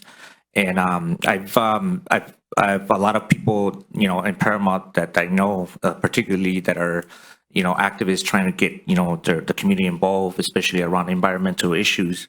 I found out a lot about chromium-6 and everything that's happening right now in Paramount. My brother-in-law's mom's actually has cancer. She's been here all her life in Paramount. And I'm just here to get, support from the board. A lot of my, nephews grew up here. They went to Paramount High School. They went through all the schools. My sister, Leticia, she actually works in one of the schools as a cafeteria worker. So I'm here, I have strong ties to this community, even though I didn't grow up here, but I know where environmental, issues are that affect communities, especially working class Latino communities. I know what environmental racism is.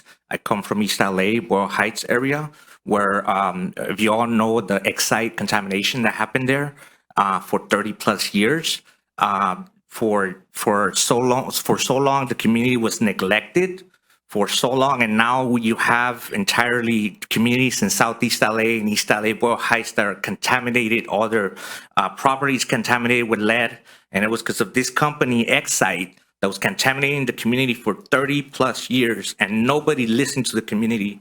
And this is what's happening here in Paramount. We need to listen to our people, especially people that are fighting for to make the community better and the environmental front. I appreciate Sonia de Leon, board member. She's, speaking on behalf of the community when she talks about that she wants to represent the community. She's been out there talking to the community about this issue, and we're not going to back down, and we're going to continue fighting until they hear our voices, and we make the change that we need from the bottom up. Thank you.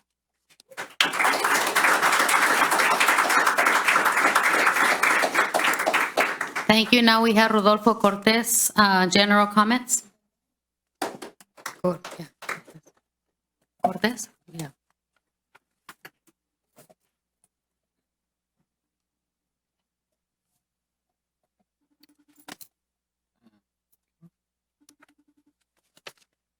Sorry, my phone is acting up.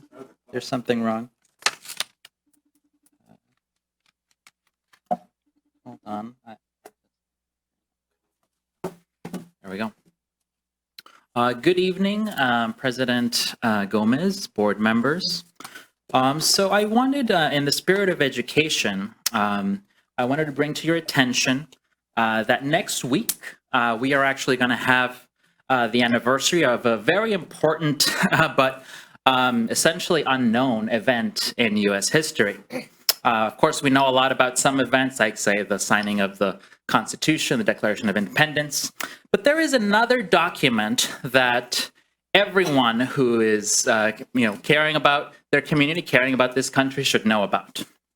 And it was released, written on August 23rd, 1971. It was written by a corporate lobbyist who would later become a U.S. Supreme Court judge. And he was sending this short memo to the U.S. Chamber of Commerce. So the U.S. Chamber of Commerce received this document, which I have some extras for the community. But essentially what he says is that up to that point, college students and workers were essentially gaining too much momentum. They were gaining too much power. And that what corporations needed to do was fight back to silence that. They needed to organize, and I will quote you very clearly, "Strength lies in organization, in careful long-range planning and implementation, and consistency of action over an indefinite period of years, in the scale of financing available only through joint effort, and in the political power available only through united action and national organizations." And they say there are hundreds of local chambers of commerce that can play a vital supportive role. We hear everywhere in the media about how everyday working people are no longer represented in government. Well, why is that? Well, it's because this Nixon appointee decided that corporations were going to take over government. This is very important because there is another small sentence in here that I think is really relevant, since there's been a lot of discussion about the First Amendment and making sure that all board members' rights under that amendment are respected. Here it says, "There should not be the slightest hesitation to press vigorously in all political areas for support of the enterprise system." So what enterprise system is relevant in our communities? "Nor should there be a reluctance to penalize politically those who oppose it." There's board members, Ms. Sonia de Leon has supported the environment. Well, supporting the environment comes at a political cost. And that is why we have to defend Ms. Sonia de Leon.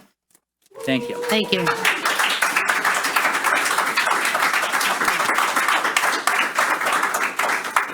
Next speaker would be Ms. Ibarra from Downey. No subject.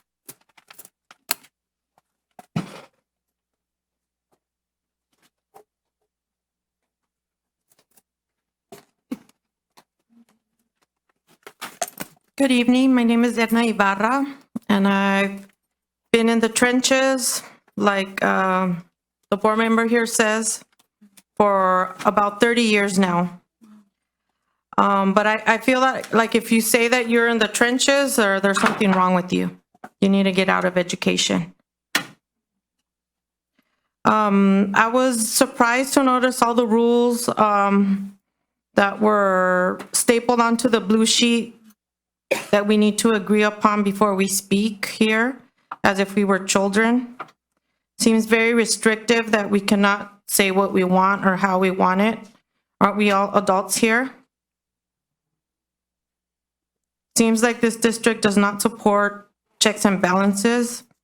I would like to speak on the term limits as I did before.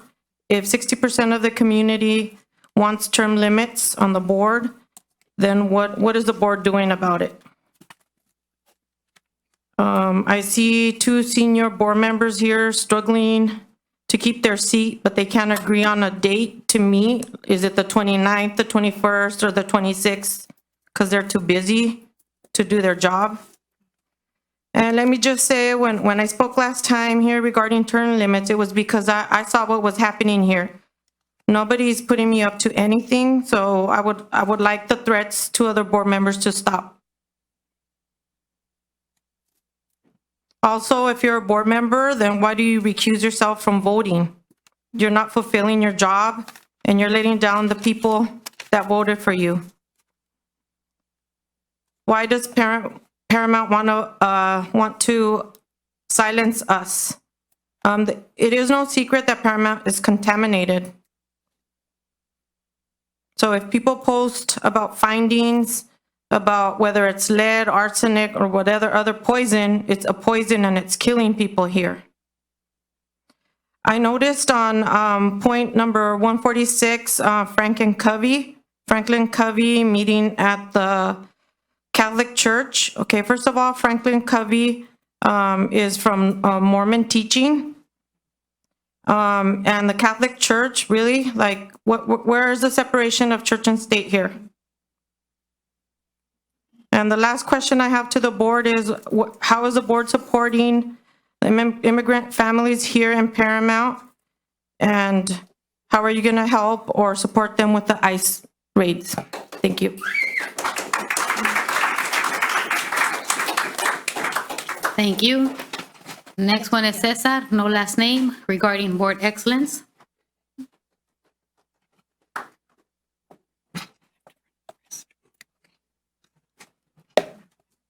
Good afternoon, board members, members of the community.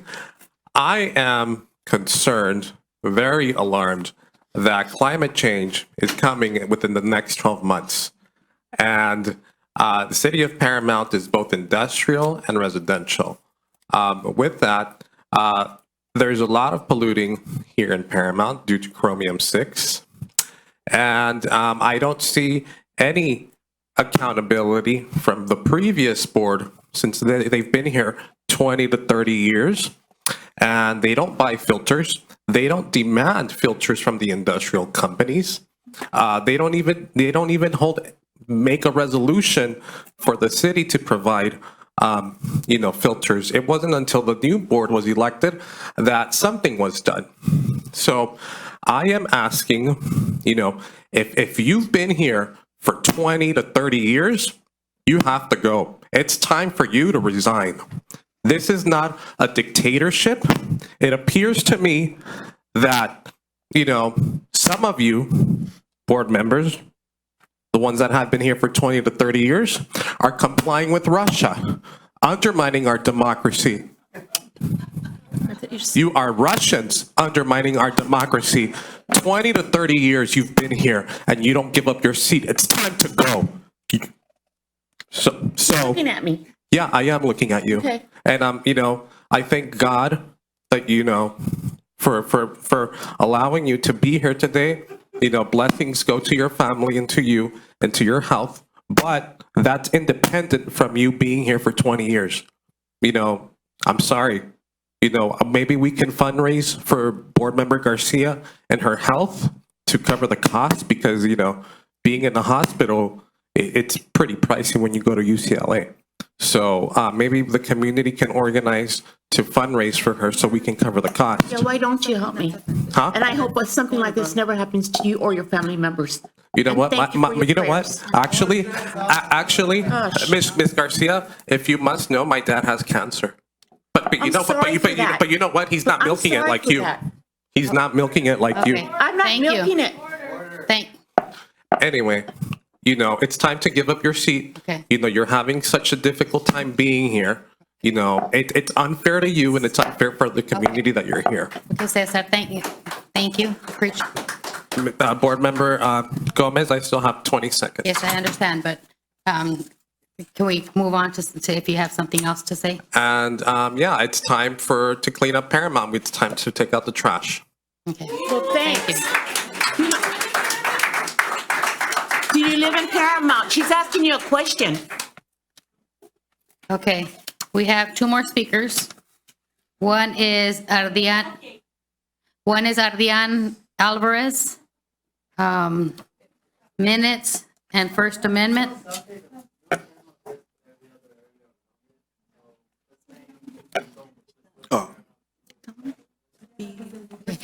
We have a speaker going to start speaking.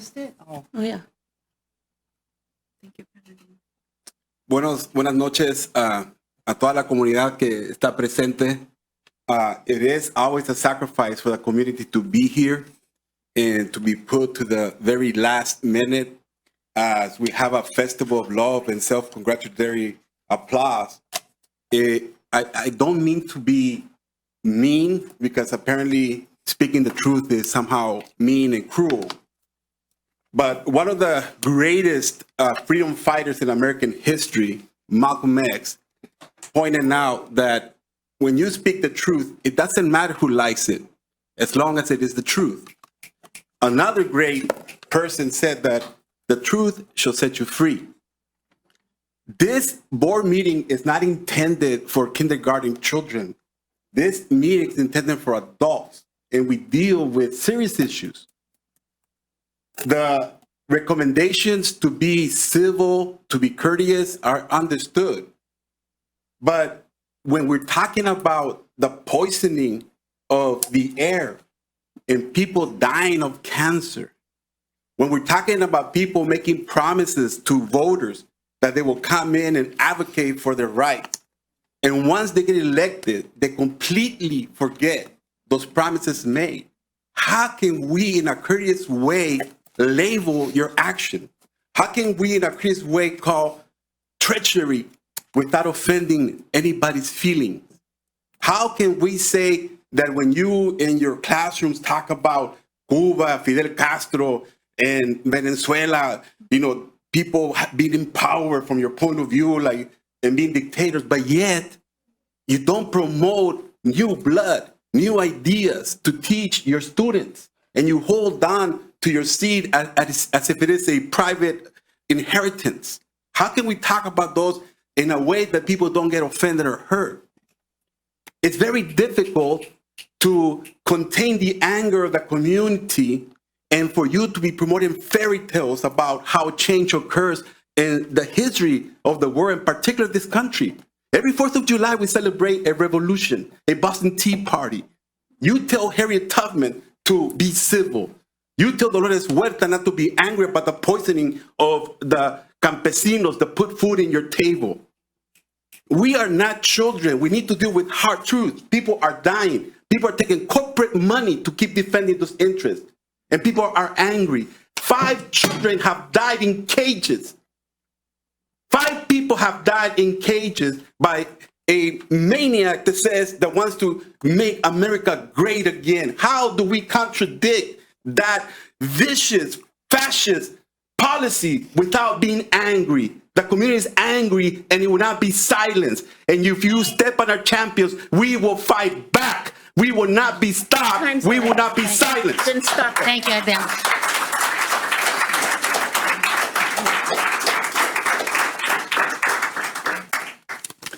So that concludes all the speakers for tonight.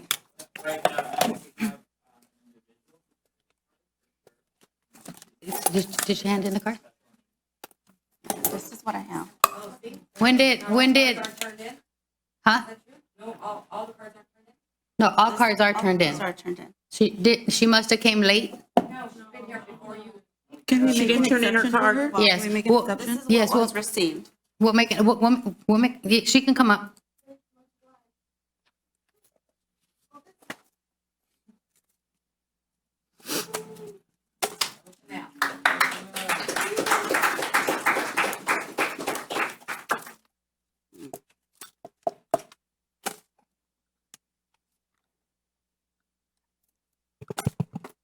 Okay, I was just taking note of the time. As I said the last time I spoke here, my little cousins go to school in this school district. They're very small. They're starting second grade soon.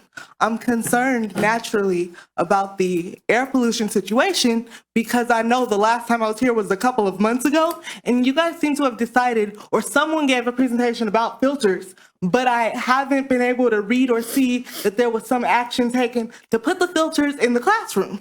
I know that this is a very high cancer area because I can look at the data between the lead and the chromium-6, the lead in the water and the chromium-6 and everywhere else.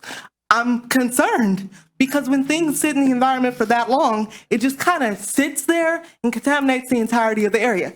We got, Carlton Forge and other heavily industrial things right near middle schools and whatnot. And the school board does not necessarily have the power to force them to cap themselves, but as representatives of your district, if you thought about it, you could definitely use that place that you have to push your legislators, whoever they are, to do something. Because you cannot be okay with the fact that people are dying when you can do something about it. And a couple of other things. I'm a little bit concerned about this this taxi situation because I feel like whatever background checks exist for drivers needs to be way more stringent because I know as a disabled person that we are abused when we're in a situation where we cannot speak for ourselves. We're typically abused as soon as the cameras are off. I need to make sure that, there are cameras inside of those taxis and that stringent background checks are done.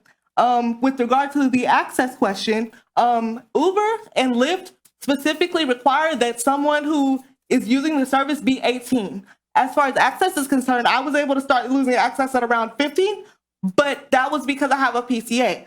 I believe that in a situation where you have children using taxi services to get to school, it should be a requirement that there be at least one other adult there with the driver because, again, too much stuff has happened to people I care about in ride-sharing services, and I know the school would not purposely contract to pedophiles or horrible people, but I don't trust anyone because of the sort of things that I've seen happen to disabled children. So please, find something to implement to keep these children safe. I know you're going to do that. I have no question about that. But part of, keeping children safe means literally doing everything you can to minimize whatever exposure they might have to harmful things. And I mean, as someone with the leftover damage from being born, I know that when your brain is damaged by lead or chemicals, that never goes away. And in my case, I developed new symptoms later. So keep that in mind. Sure. Thank you. Thank you.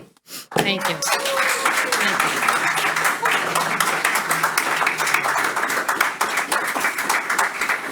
Okay, now, after all the speakers have been spoke, I have Board Member Cuarenta wanting to speak, and I'm going to allow her to speak.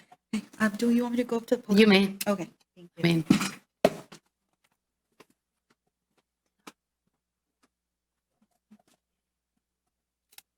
Are we going to start the timer? Oh, she wants to speak. Yeah.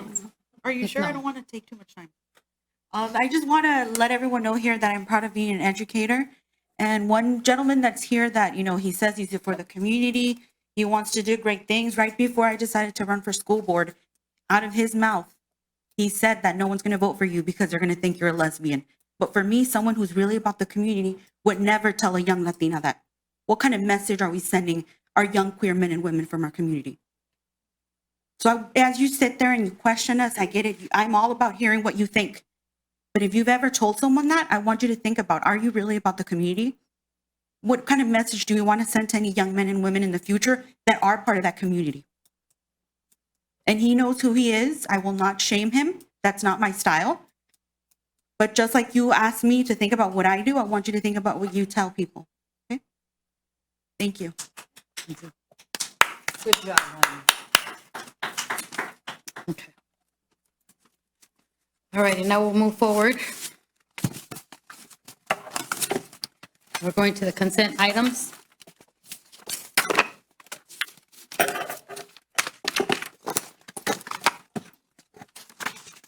Consent items on page 13. Consent items, these items are considered routine and may be enacted by a single motion. Any items needing discussion may be moved to an appropriate section of the agenda upon the request of any member of the board. May I have a motion to approve the consent items? I'll move. Vivian Hansen made the motion. May I have a second? I'll second. Yesenia Cuarenta, second. Any discussion, any questions on the consent items? I have questions, or at least a question. Okay. Board Member De Leon? I know that on July 8th, 2019, on page 18, on page 15, which is actually 1415, on the last board meeting, we approved 61 temporary teachers. So now we're approving 14 temporary teachers. So my question, well, more information. I would like information after the board meeting to provide me as to how many years have we renewed this temporary contract? And if you could please remind us, Dr. Perez, as to the definition of ed code as to what temporary means. I'd be happy to. Sorry. I'd be happy to, Board Member De Leon, in the Wednesday report that we provided you on August the 7th. It states here, because this was a request that came before, so I'm happy to remind you, the August 12th certificated personnel report reflects the employment of new employees. As a reminder, the following Ed Code 44920 temporary teacher classification is based upon the need for additional certificated employees during a semester or year because a certificated employee has been granted leave for a semester or year or is experiencing long-term illness and shall be limited in number of persons so employed to that need. And it goes on, and then it says in the Wednesday report, to protect the interests of the district, teachers are hired into the district in a temporary status as they are serving temporarily in the teacher spot of a permanent teacher that is on leave from their classroom assignment. This may be to serve in a specialized assignment or on a leave of absence from the district. If we did not have this practice, we are at risk of being overstaffed each year and would necessitate laying off employees, and that is not good for morale. And we are forthright when a new teacher is hired. These teachers accept employment as temporary, certificated for a specific duration of employment. When positions are open and not reserved for a permanent employee, temporary teachers are moved to probationary status. They are given credit for a year they served as temporary teacher, and their status becomes probationary too. Number 2. The first day of the next school year, this employee attains tenure. Tenure is the term used when a teacher earns permanency.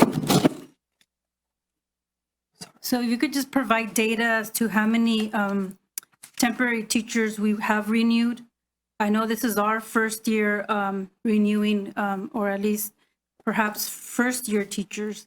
And I know for a fact there are a couple of teachers that I know of personally that have been on temporary status, even though Ed Code says it's 1 year, but they've been here for 3 years.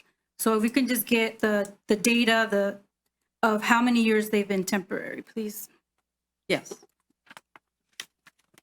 Thank you. Any other questions? I have one on page 38, consent item 3.1C, number 1.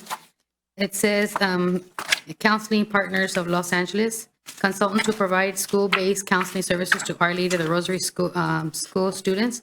Our Lady of the Rosary School is a private school that serves District 1 Title students. I'm kind of confused as why are we consulting? 38? It's okay. No.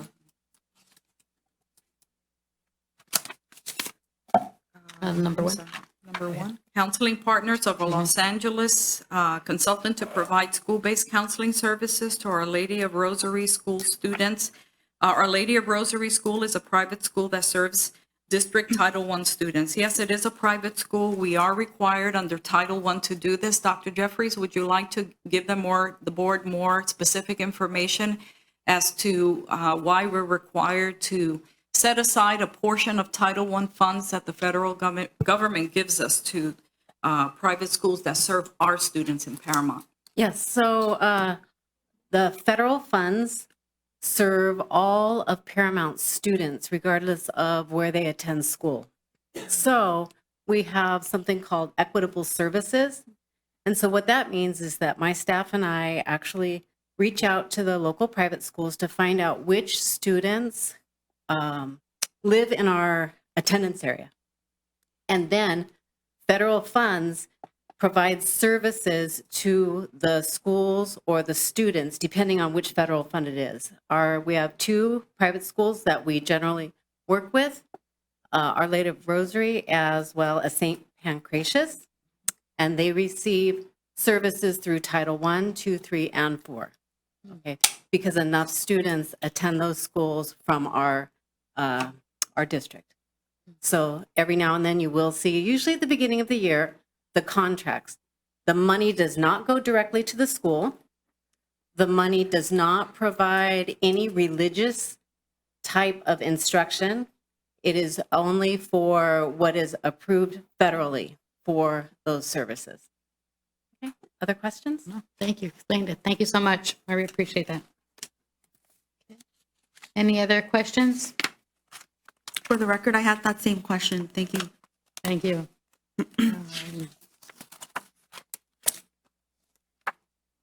I do have one question on number 3, where it says Mind Research Institute consult will provide ST Math, an instructional software to support students learning the fundamental math skills in grades 6 through 8. Is this the first time we're using that?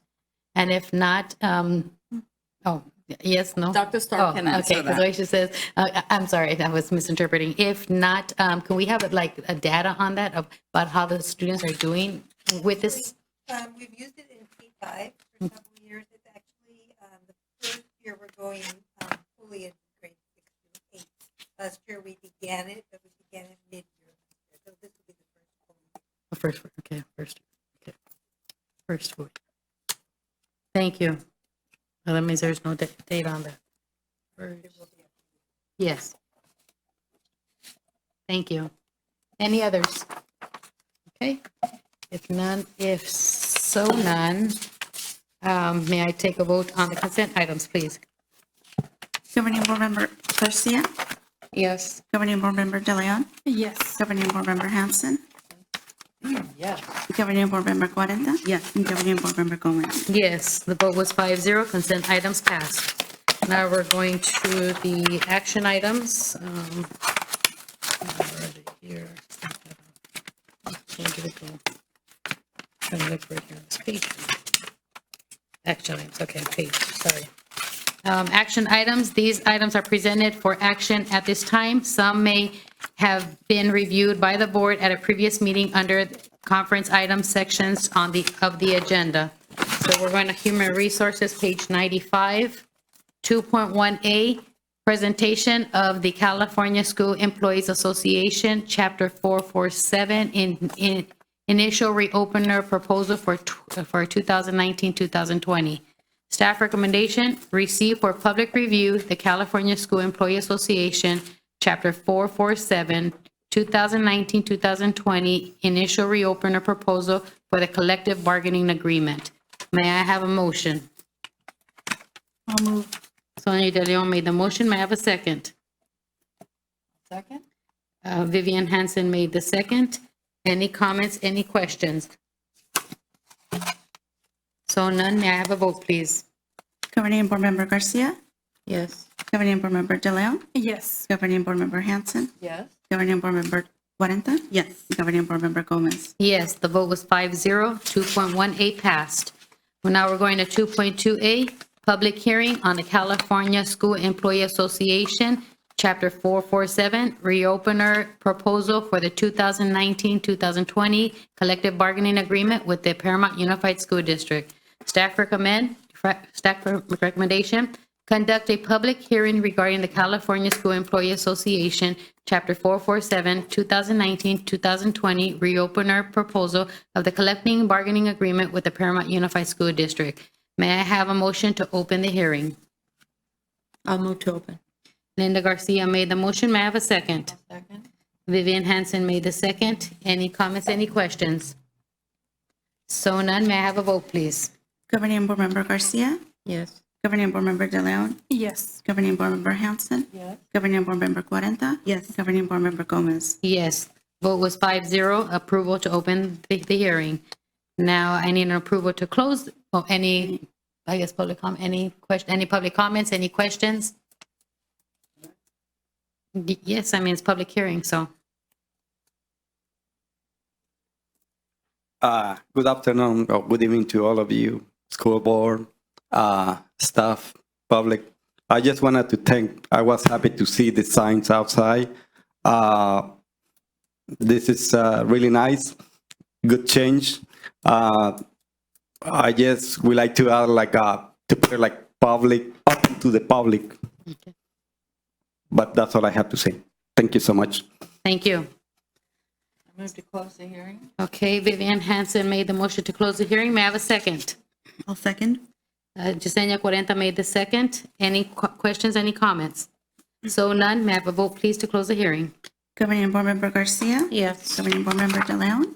Yes. Governing Board Member Hanson. Yes. Governing Board Member Cuarenta. Yes. And Governing Board Member Gomez. Yes, vote was 5-0 to approve to close the hearing. Now we're going to 2.3A, Resolution 19-08, institutional membership for the 2019-2020 school year. Staff recommendation, adopt Resolution 19-08, authorizing Paramount Unified School District institutional memberships for the 2019-2020 school year. May I have a motion? I'll move. Yesenia Cuarenta made the motion. May I have a second? I'll second. Sonia De Leon made the second. Any questions, any comments? So none. May I have a vote, please? Madam President? Oh, yes, yes. Let me just point out, since we have all five at the board table, Yes, you ma'am. can just say, all those in favor say aye. Okay, sure. All those opposed nay, Okay, and then we don't sure. have to go through the Okay. individual. It makes it go No worries. faster. Okay, that, yes, because that way, okay, no worries. All those in favor? Aye. Aye. 5-0, motion passed. Just that if I don't hear you, if you say no, can you please let me know? Thank you. Because sometimes I don't recognize all the voices yet. Now we're going to 2.4A, clinical practicum agreement with Cerritos Community College. Staff recommendation, approve the agreement with Cerritos Community College District for participation in a clinical practicum experience in the areas of child development, nursing, and speech language pathology assistance. May I have a motion? I'll move. Sonia De Leon made the motion. May I have a second? I'll second. Yesenia Cuarenta made the second. Any questions, any comments? So none. May I have a vote, please? All in favor? Aye. Aye. Motion passed 5-0, 2.4A. Now we're going to 2.5A, salary realignment for salary schedule C and addition to salary schedules B and C. Staff recommendation, approve the salary schedule for the principals at Paramount High School West Campus, Odyssey STEM Academy, and high school principal. May I have a motion? I'll move. I'll second. Okay, with that was Vivian Hanson made the motion and Linda Garcia second, is that Yes, correct? yes. Okay, all those, any discussions, any questions? All those in favor? Aye. Aye. Motion passed 5-0, 2.5A. Now we're going to 2.6A on page 120, addition to salary schedule I, K through 8 principals. A staff recommendation, approve the addition of a stipend of schedule I for principals working at schools with a middle school program. May I have a motion? I'll move.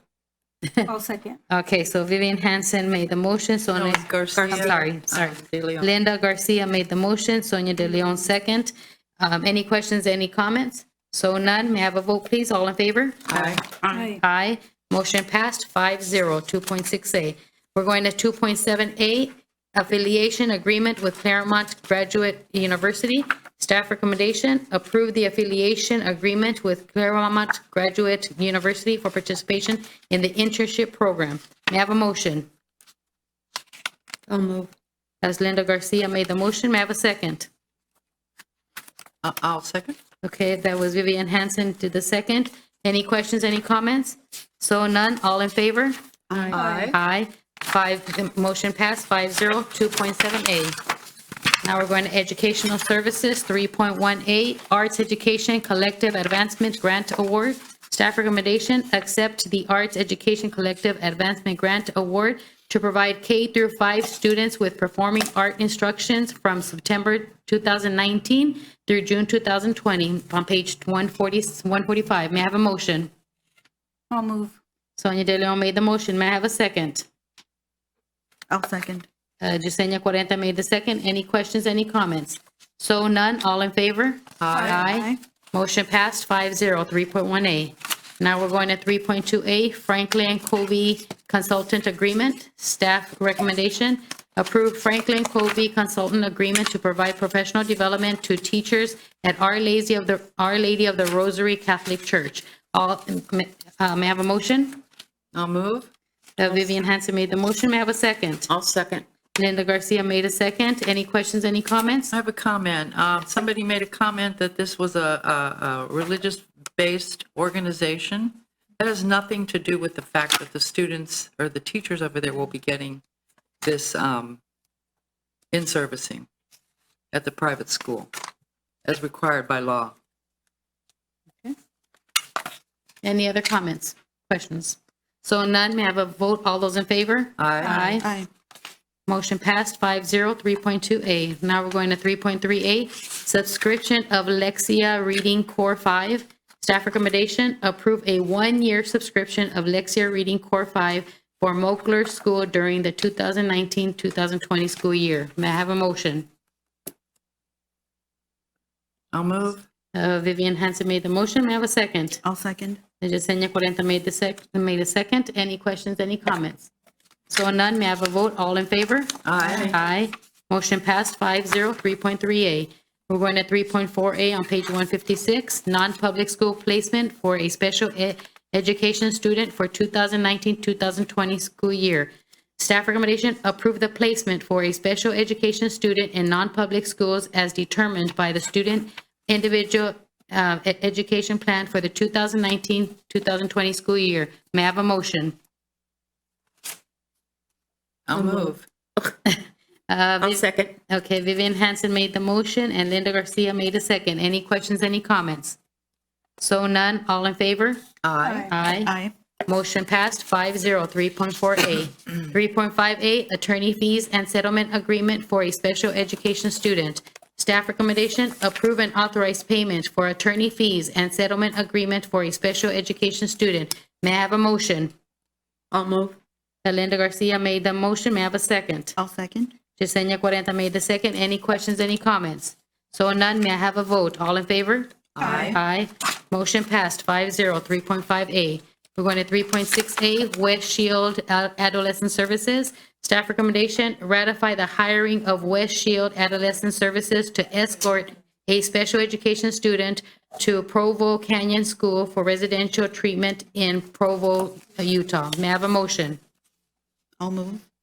That was Yesenia Cuarenta made the motion. May I have a second? I'll second. That was Linda Garcia, is that correct? Yes. Okay, Linda Garcia. Any questions, any comments?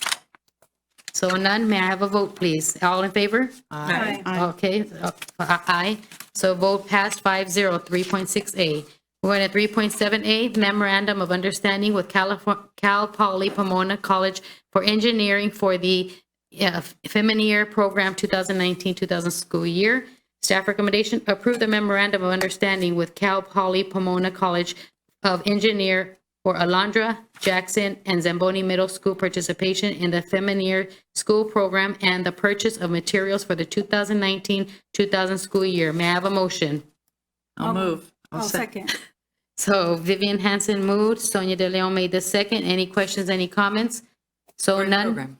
Oh, great program, sorry. She said great program, by the way. Yeah, Any other questions, any comments? No, so none. May I have a vote? All in favor? Aye. 5-0, motion passed. 3.7A. Now we're going to 3.8A, Career Technical Education Incentive Grant Award. Staff recommendation, accept funds for the CTE Incentive Grant Award to develop student skills enrolled in Career Technical Education Program. May I have a motion? I'll move. That was Linda Garcia made the motion. May I have a second?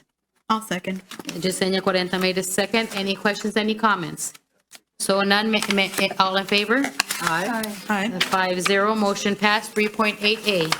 Now we're going to 3.9A, Memorandum of Understanding with the South Coast Air Quality Management District.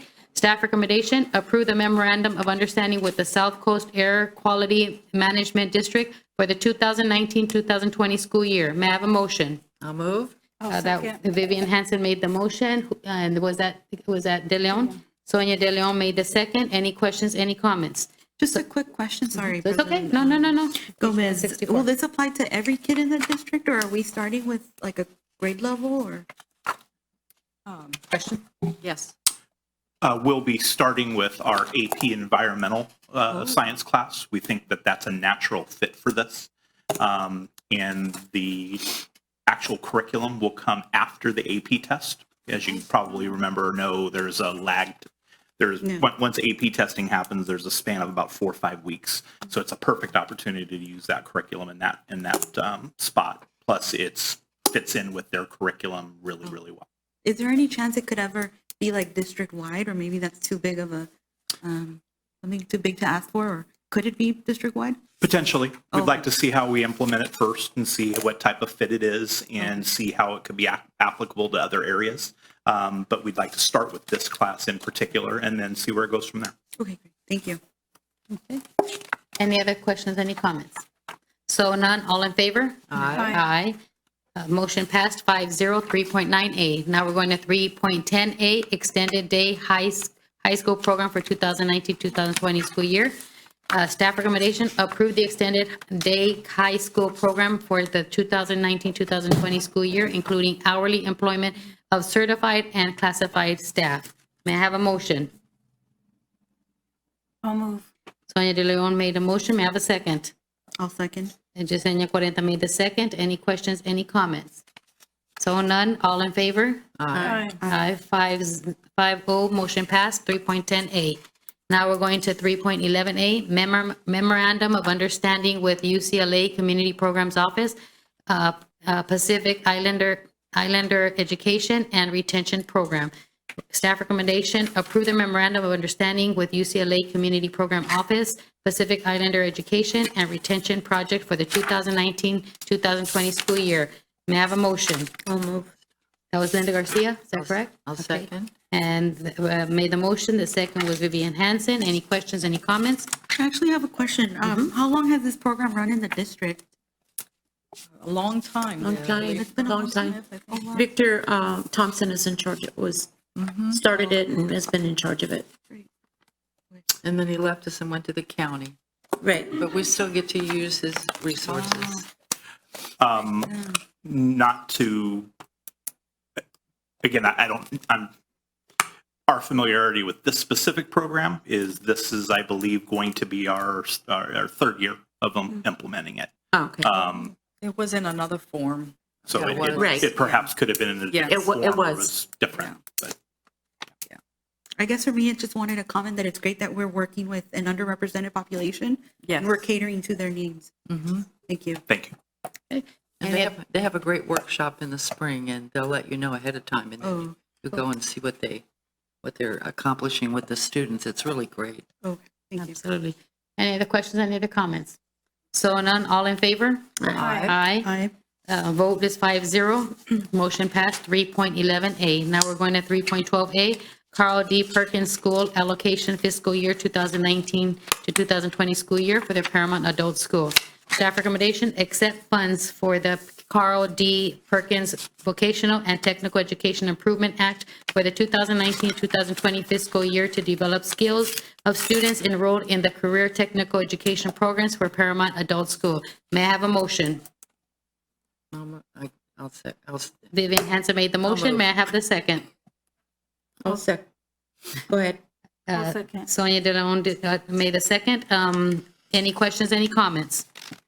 So none, all in favor? Aye. Aye. Motion passed 5-0, 3.12A. Now we're going to business services, page 187, 4.1A, notices of completion, field service contracts. Staff recommendation, accept as completed the field service contracts for repairs of windows throughout Lincoln, kitchen remodel at Wertz, repair basketball court surface at Wertz, and utilities upgrades of band room at Zamboni, and authorize the superintendent or designee to file the notices of completion and make payment to all contractual parties upon expiration of the lien period and determination that no liens are outstanding. May I have a motion? I'll move. Sonia De Leon made the motion. May I have a second? I'll second. Yesenia Cuarenta made the second. Any questions, any comments? So none, all in favor? Aye. Aye. Motion passed 5-0, 4.1A. Now we're going to 4.2A, ratification, service and shared cost agreement with the city of Paramount for 2 school resource officers with Los Angeles County Sheriff's Department. Staff recommendation, ratify the service agreement with the city of Paramount for 2 school resource officers with Los Angeles County Sheriff's Department from July 1st, 2019 through June 30th, 2020. May I have a motion? I'll move. That was Linda Garcia made the motion. May I have a second? I'll second. That was, sorry, my mind went blank right now. Vivian Hansen made a second. Any questions, any comments? I just have a comment. I just want to thank Mr. Frutos for taking the time to really meeting and discussing all this information. Thank you. I also want to ditto that. I really appreciate that, and I hope we can continue that, because if not, we'd probably be asking many more questions that we've had that day, so that's really working well, so hopefully we can continue that dialogue. Absolutely, at the request of the board. Okay, and I know that you can only meet with 2 members at one time because of the Brown Act, so if any other board members would like to meet you, I know you're more than willing to do that, but I just want to make sure that all board members have the same equal opportunity to meet with you, go over any questions that we have among the fiscal of the agenda. So thank you very much. I look forward to doing more.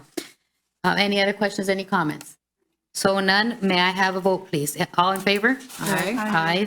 Motion passed 5-0, 4.2A. Now we're going to 4.3A, ratification, bid summary, abatement, field service agreement, dairy product, frozen and dry food commodities, produce, and bread products. Staff recommendation, ratify the above mentioned contracts to the lowest responsive bidders as identified above. Authorize renewal of produce commodities to Sunrise Produce, and further authorize use of piggyback bids for bread products. Further authorize superintendent or designee to sign all appropriate documents. May I have a motion? I'll move. Sonia De Leon made a motion. May I have a second? I'll second. Yesenia Cuarenta made a second. Any questions, any comments? So none, may I have a vote? All in favor? Aye. Aye. Aye. The vote is 5-0, 4.3 passed, was approved.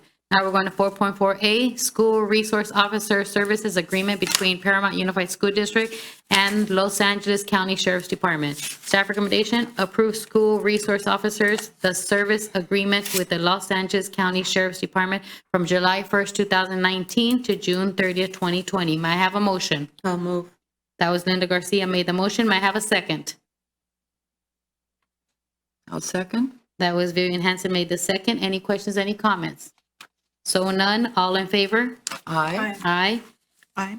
A motion passed 5-0, 4.4A. Now we're going to 4.5A, authorization of use state government contracts for purchase of equipment and authorization to purchase.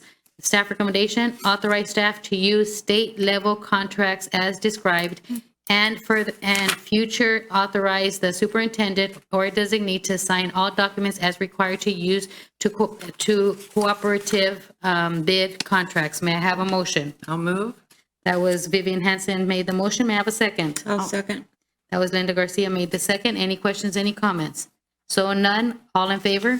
Aye. Aye, motion passed 5-0, 4.5A. Now we're going to 4.6A, Resolution 19-09, application of certificate of consent to self-insure as a public agency employer self-insured. Staff recommendation, adopt resolution 19-09, application for certificate of consent to self-insure as a public agency employer self-insure. May I have a motion? I'll move. Okay, Vivian Hanson made the motion. May I have a second? I'll second. Linda Garcia made the second. Any questions, any comments? So none, all in favor? Aye. Aye. Motion passed 5-0. 4.6A. Now we're going to 4.7A, service agreement, Diligent Corporation for web-based service board docs. Staff recommendation, authorize staff to enter into a service agreement with Diligent Corporation for the use of the web-based services board docs, and further authorize the superintendent or designee to execute all necessary documents. May I have a motion? I'll move. That was Sonia De Leon made the motion. May I have a second? I'll second. Yesenia Cuarenta made the second. Any questions, any comments? Board members, I would just like to share with you that last December at the CSBA conference, I went to a presentation on the CSBA agenda online, and we were told at that conference, that presentation, that CSBA agenda online only works on Chromebooks. So we were migrating in that direction. Now that you are approving board docs, we will have to migrate in the other direction using iPads. So you will all, those of you that have iPads are fine. Those of you that have Chromebooks, will appreciate your patience as we transition you now to iPads, because board docs works on iPads. Okay. Oh, okay. You got to get used to another scenery here. All righty. So we have a motion by Sonia De Leon, a second by Yesenia Cuarenta. Any other questions? Any other comments? The only comment is, thank goodness iPads. Yes, I'm happy for that. All righty. Any other questions or any other comments? No. So none. All in favor? Aye. Aye. Vote was 5-0. It passed 4.7A. Now we're going to 4.8A, Service Agreement, California School Boards Association Policy and Regulation Review. Staff recommendation, authorize staff to enter into a service agreement with the California School Board Association for the review, development, and maintenance, I guess that means of the district's policy and regulations, and further authorize the superintendent designee to execute all necessary documents. May I have a motion? I'll move. As Sonia De Leon made the motion, may I have a second?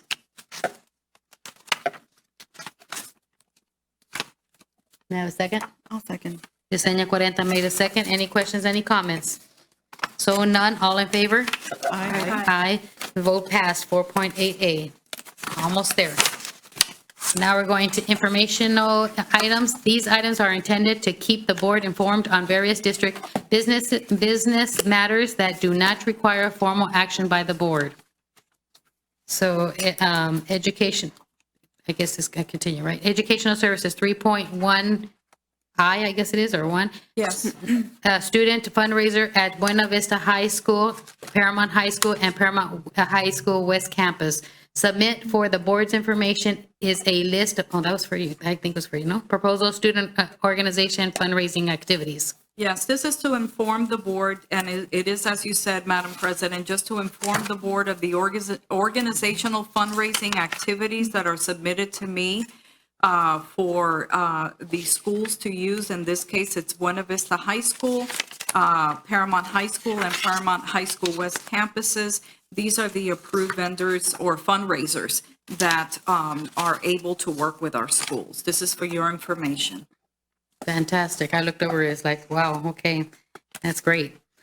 Okay, so now we're announcements. Our next meeting, it would be Monday, September 9th at 6 p.m. here at the boardroom.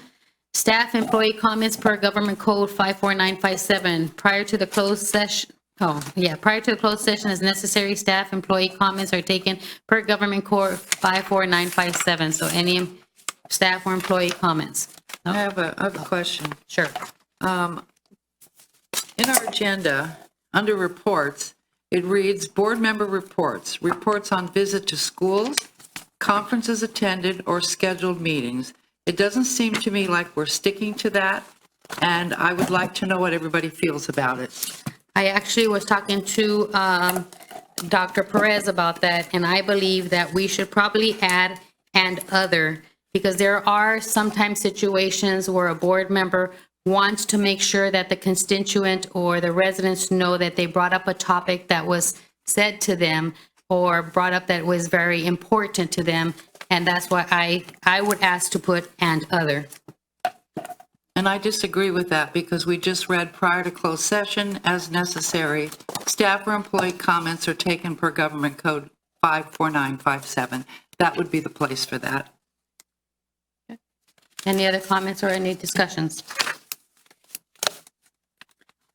So none said, we'll take a vote on if we want the other on to add it to part 2 under reports, under board reports, or do we want at the end of the evening, like right now, for the board members to can still say whatever they want to say at the end? I move that we do not add the word comment on number 2 and that we save comments for under information. My voice is going, sorry, under announcements. So I would like to take a vote. I'll second that. Okay. All in favor, I guess, right now? Aye. Aye. Aye. Board Member De Leon? I'm not in favor. Huh? I'm not in favor. Okay, so it's a no. I would say no also, but I know if you want, because there's 3-1. The only reason why is because I'd prefer it being at the head instead of at the end, because it's the same thing anyway. So Dr. Perez, please do not put it under 2. We would all keep our comments or whatever we want to say at the end of where it says employee, staff and employee comments. So keep it as it is? Keep it as it is, but keep in mind that we might be taking a while for people to give their comments, staff or employees and board members. Just to clarify, Board President Gomez, we are still at number 2. We're still going to report if we visit schools, if we visit conferences, or we go to scheduled meetings, right? And that's it. Right. Okay. If you want to say anything else, you have to wait under where it says employee, staff, employee comments per government code. Okay, and I can guarantee you that we'll probably always have something there. Thanks So, for clarifying. thank you. Okay, so that clarifies that. So now we are going to close the session at 8:35 PM. May I have, and closed session agenda, August 12, 2019, number 1, conference with labor negotiation per government code 54957.6. District negotiator Myrna Morales, and she'll be talking as a CSEA and about TAP. Number 2, I guess is conference with legal counsel, anticipate litigation per government code 54956.9 in parentheses B, 1 case. Number 3, public employee discipline / dismissal / release per government code 54957 period 6. And number 4 is public employment per government code 54957, A, assistant principal, B, dean of students, and C, program director for child development programs. So now with that, we will go into closed session.